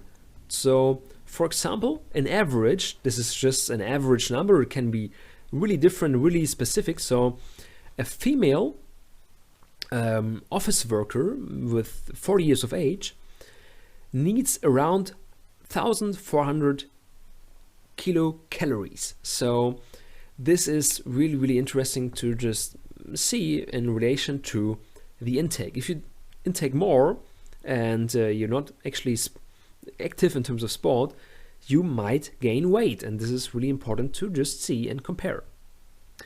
Sports especially, really important as well.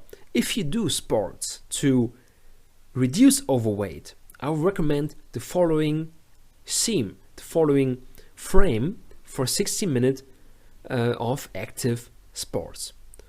In the first 20 minutes, you should actually go in the range of 130 to 140 heart frame. So this is like the heart frame you should actually work in, just as a rule of thumb compared to your maximum level of heart frame. So in 25 minutes, you should actually experience a heart frame of 150 to 160, so a really high heart frame. But then, in the end, 15 to 20 minutes, again, 130 to 140 heart frame or pulse rate to calm down a little bit. What you're going to do here is, you're going to just exceed your heart frame, and that makes it possible for your system to burn fat, because you have to reach a certain heart frame to make the fat burning process more likely, and this can get you kind of an orientation to just actually reach that goal. Also, another strategy to just reduce overweight is to fast. You might have heard of that, but intermediate fasting can be a really good solution. So you restrict your calorie intake to, for example, 8 hours per day. So what you're not going to do is, you're not going to get up, eat your breakfast, then eat your second breakfast, then eat your lunch, then eat your afternoon snack, and then eat your dinner. No, that's not what you're going to do. You're going to make it more compact, you make it more dense in terms of calorie intake, because every intake of food causes an insulin response, and that insulin response in addition is causing fat to just be stored in your body. So just be aware of that.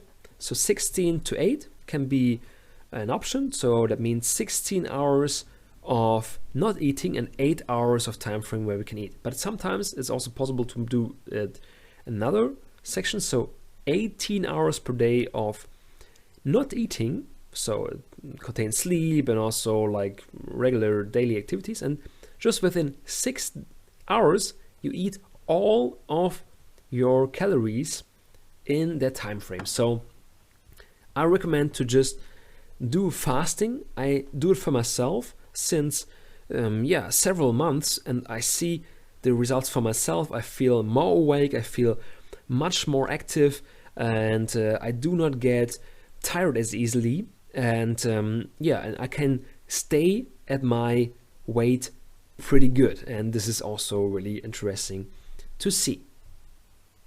Another thing to reduce overweight just with lifestyle can be to intake ginger water. And ginger water has the effect that it increases your metabolism and also burning fat more easily. And what I mean with the ginger water is not ginger ale. Please do not drink that. It's like soda. It contains a lot of sugar, so don't do that. Don't drink that. But just take ginger, cut it in little pieces, and boil it in water. And if you let it cool down and you drink that during the day, you'll find out that this is really, really interesting. It's refreshing, it's increasing your metabolism, and it's increasing your activity, just generally speaking. Another thing to reduce overweight on the long term as an effect, as a contribution, is to drink green tea in a certain amount, in a big amount. So just consider drinking good amounts of green tea, and it's going to benefit your brain activity, it's going to benefit your arteries, it's going to benefit your metabolic rate to reduce overweight. And then on last note, just consider taking in some magnesium. So magnesium deficiency is really, really, really common in the Western world. So a lot of people are not actually considering taking in additional magnesium as a supply, although they should, because magnesium in your body is most likely not be stored there, because it's going to be used for a lot of processes, a lot of things in your body, and a lot of things you will find in your metabolic rate. So if you increase your magnesium level, you will find out that your metabolism is increasing and you reduce overweight naturally. So how can I lower my blood pressure naturally with my lifestyle with the help of reducing of coffee and alcohol consumption? So as I have to mention, this is really worth it to just mention this topic, because the effects are positive. If you can reduce coffee and alcohol consumption, you can reduce your high blood pressure. In terms of coffee, you have to mention that regular consumption as a factor influencing hypertension is really key here.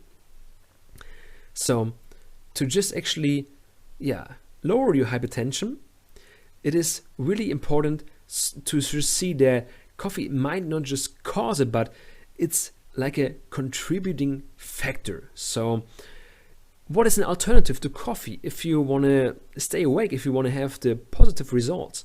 You can drink lemon water, for example.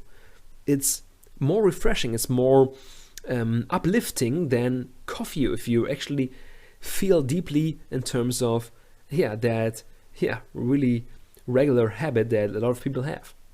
And you can also drink tea. Tea is totally fine, totally possible. You have a lot of options in terms of tea. Cinnamon tea, for example, really, really interesting, but I recommend sage and also fennel, because what it does is it calms you down. It does not push you, it doesn't have the side effects and the regular effects of rising your adrenaline level like coffee does, but it calms you down. And with the calming down process, you will lower your blood pressure just by drinking some tea. Sage is really recommended here, and find out what suits you best in terms of reducing your blood pressure. Maybe not black tea that much, because there can be a stimulating factor again. It can actually increase your blood pressure with a bit of likelihood, but just be aware that you have lots of tea to try. Alcohol.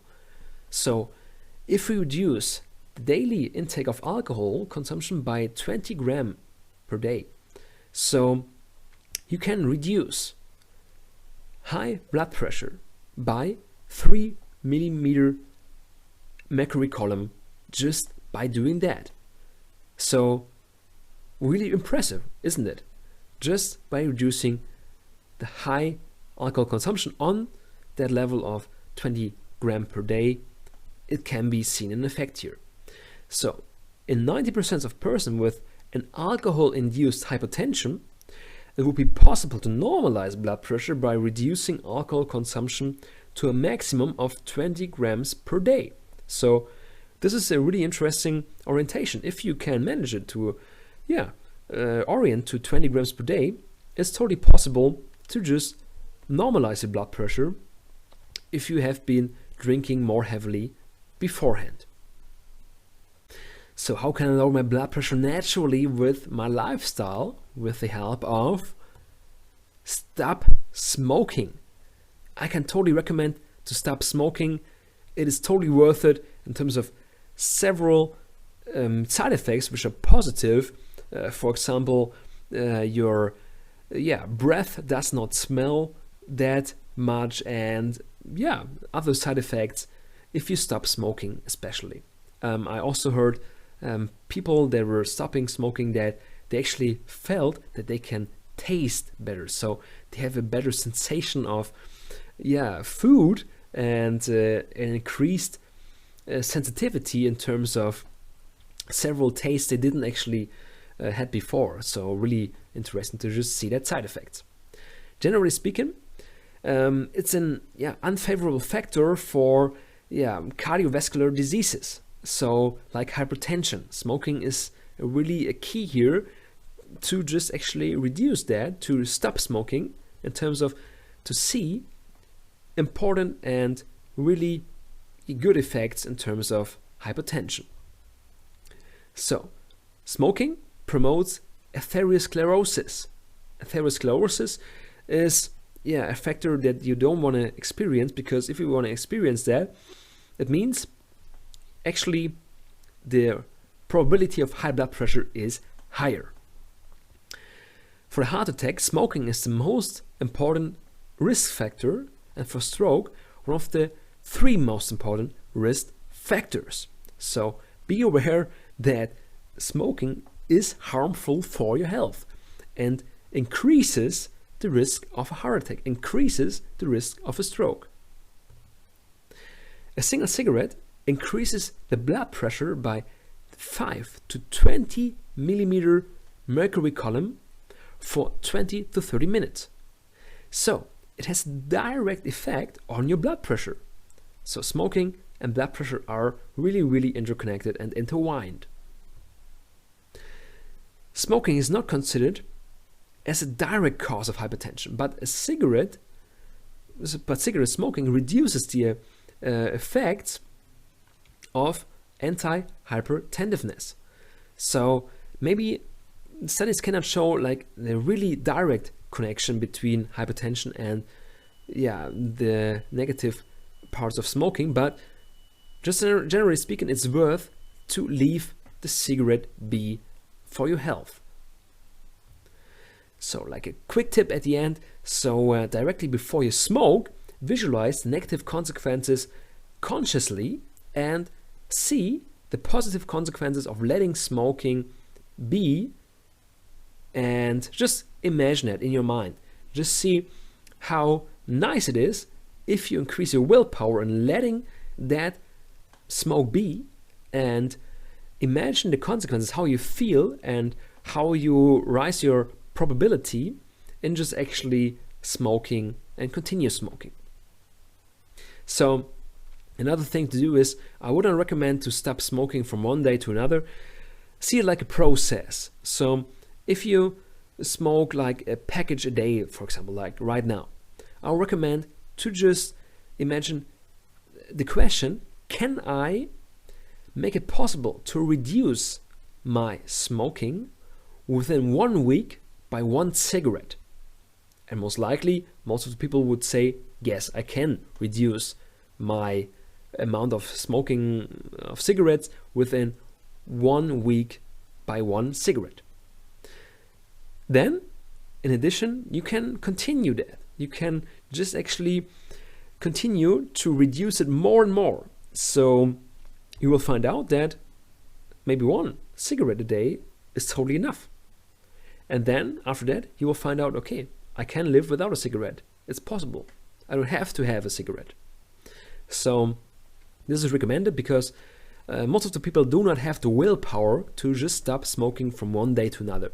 That's just fact. But I can recommend to just stop smoking. It's worth it in terms of reducing blood pressure and other benefits for your health. So how can I lower my blood pressure naturally with my lifestyle in terms of exercise? So this is really key and really important. So a positive starting point is if you have not reached 160 to 100 millimeter mercury column yet. So this is really important to maybe also talk to your physician, to your doctor before you're going to start exercise, to prevent further damage. The positive side effects are the blood sugar levels are basically normalizing.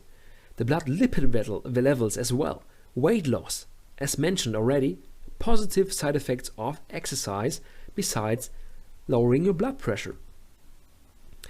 So what is supportive? What kind of sport is supportive? Especially to mention here, endurance sports like jogging, cycling, swimming, cross-country, skiing and stuff like that. So just imagine that endurance sport as an orientation for exercise, and you will find positive results for your reduced blood pressure.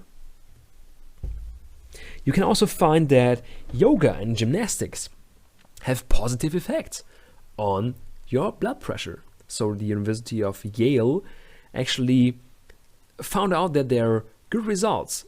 The baseline was that the people had like 140 to 90 millimeter mercury column, and just hiking 2 times per week could reduce the high blood pressure after 7 weeks by 9.3 mercury column diastolic and 4.3 mercury column systolic, which is an amazing effect just by hiking 2 times per week.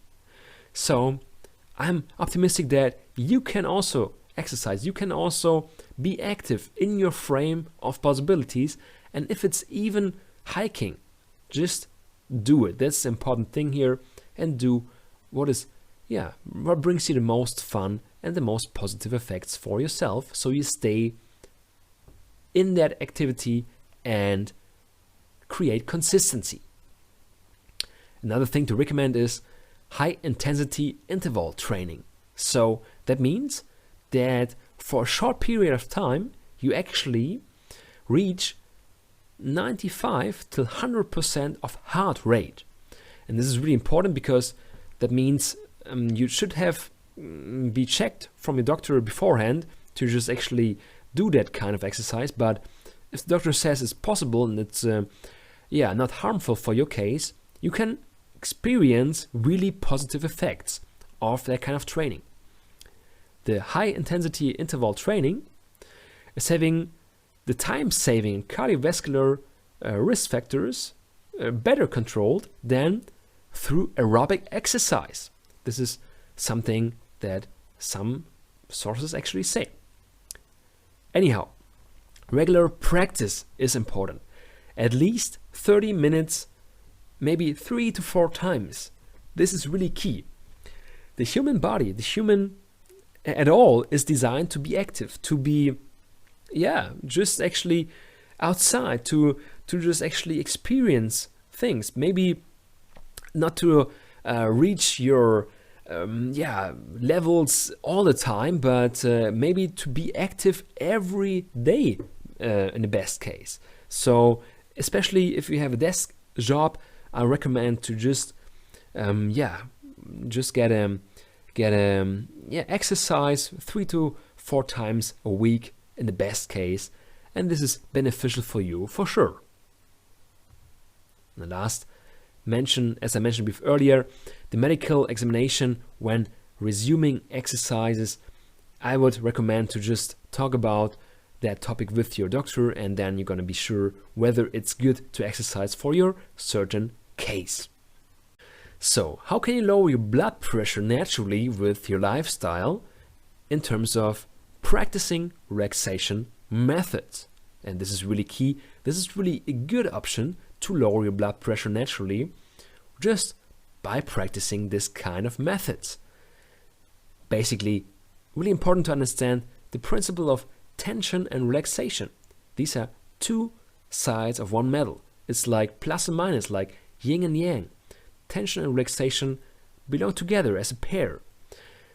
Really important to mention that a lot of people that experience tension in their work life, for example, but also tension with their partner, that these people experience high blood pressure as well.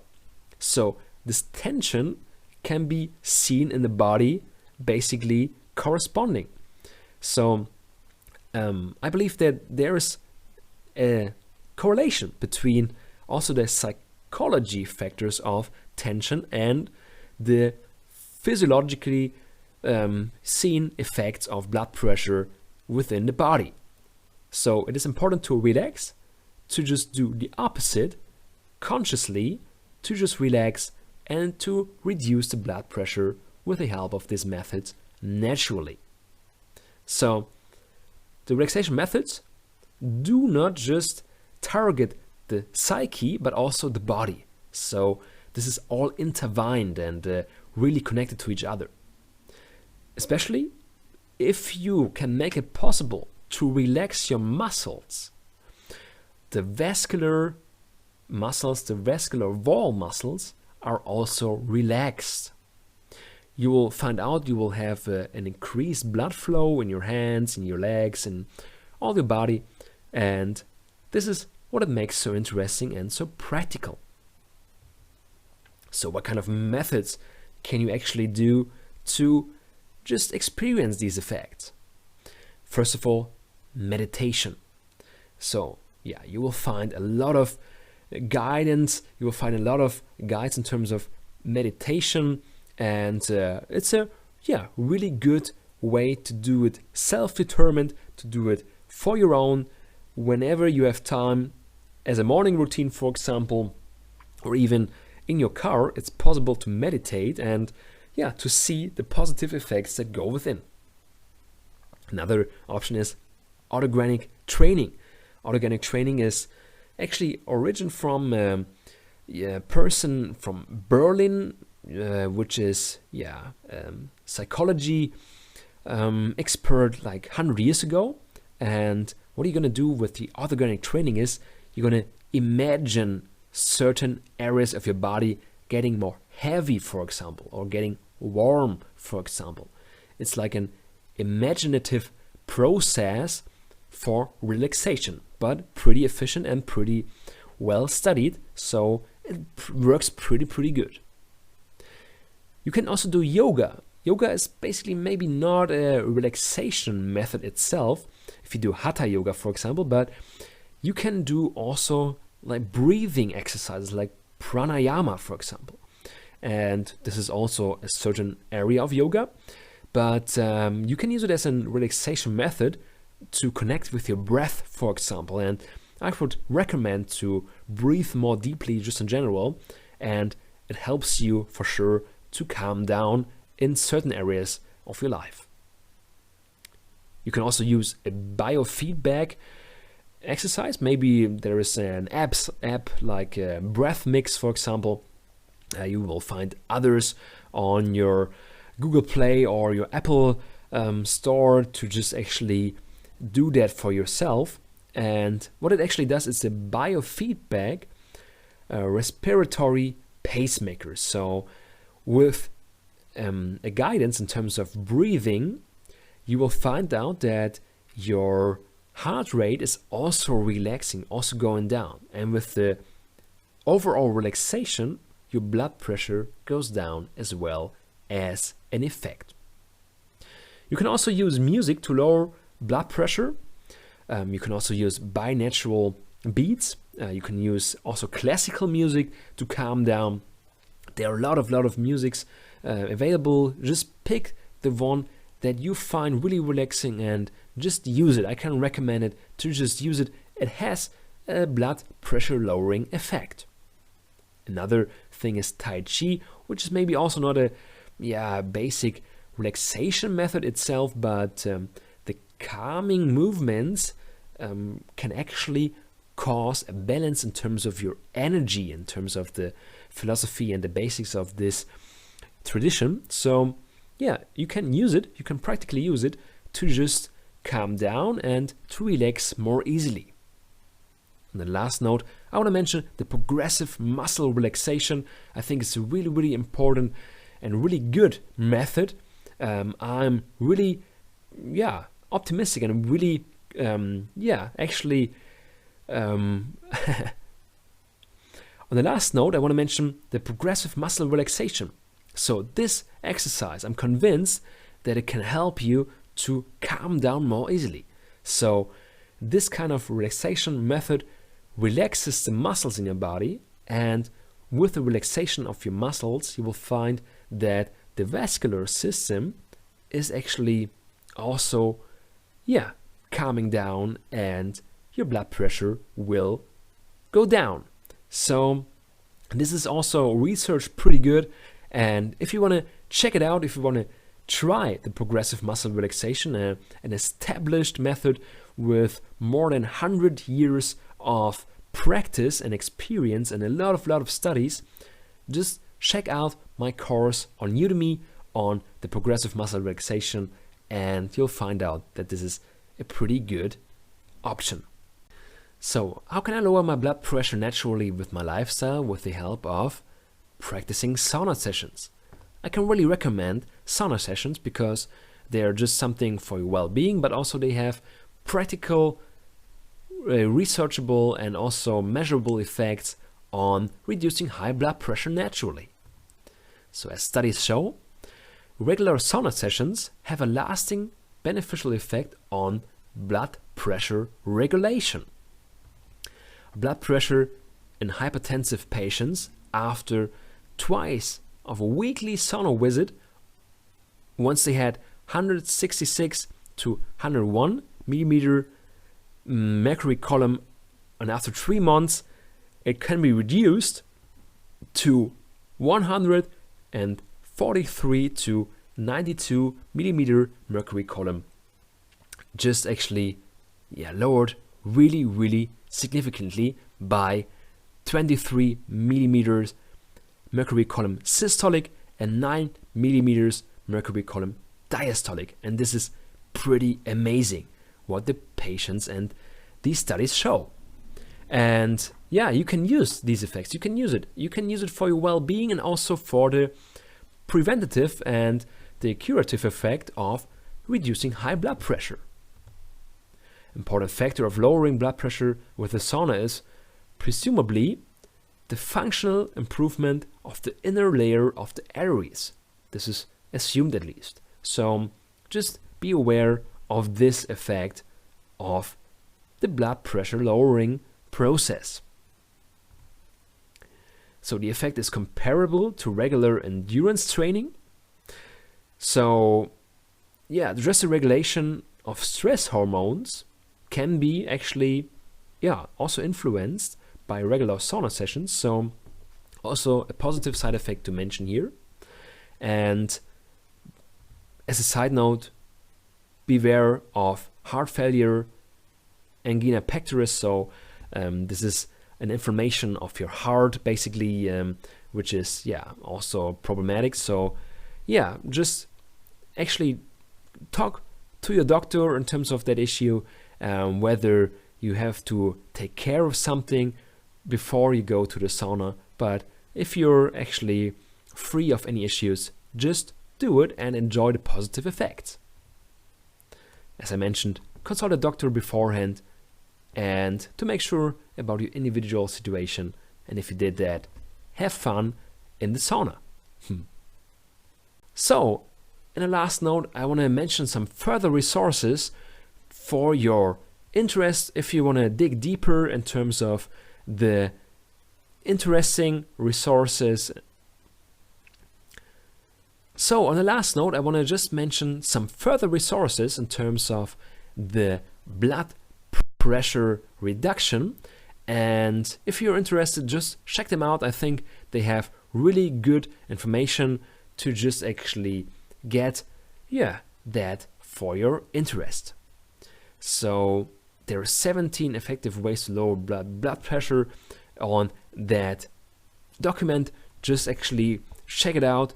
I'm gonna just link it on.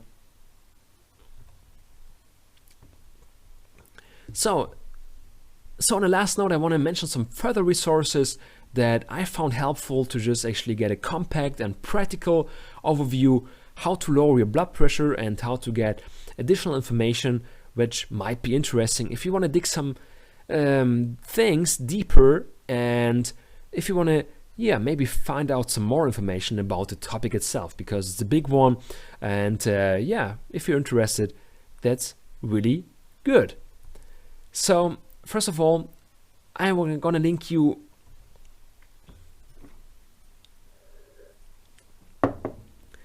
So on the last note, I want to give you some further resources so you have the chance to dig a little deeper if you're interested in the topic of blood pressure reduction, and to just actually make it possible that you're going to research some information if you like and just want to learn more about the topic.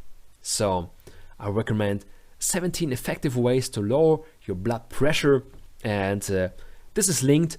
I'm gonna just actually copy the link and give it to a file. You're gonna find that attached on this course. So you're welcome to check it out and to just actually see the content of this article. I think it's really, really effective and dents down to really good ways of lowering your blood pressure, which we might have talked about already, but maybe there's also another option. There's also another article which is really interesting, 10 ways to control high blood pressure without medication. And this is really interesting. So also something to check out. Just dig deeper if you like and have fun. How to lower blood pressure, also another article by bloodpressureuk.org, and I'm gonna copy these links and just actually provide it for you. Just check it out and make sure you use this information for your practical action to actually be active in terms of reducing your high blood pressure, because the information itself is not a goal, but reducing your blood pressure is. So if you have any questions, please let me know in the comments, and I hope that I could actually provide good information for you to make it more easy for you to reduce.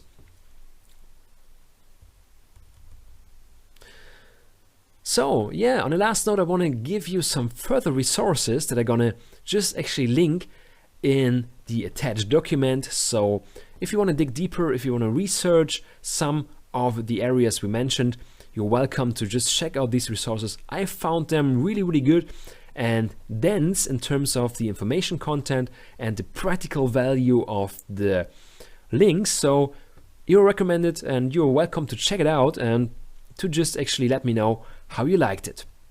So first thing to mention is 17 effective ways to lower your blood pressure, and this is the link for it. And the second thing is 10 ways to control high blood pressure without medication. Really interesting article, also something I'm gonna copy and link it in the attached document. And the last thing is how to lower blood pressure. It's by bloodpressureuk.org. Really interesting thing. I can recommend this source. It was helpful for me to understand the topic, to understand also the practical approaches.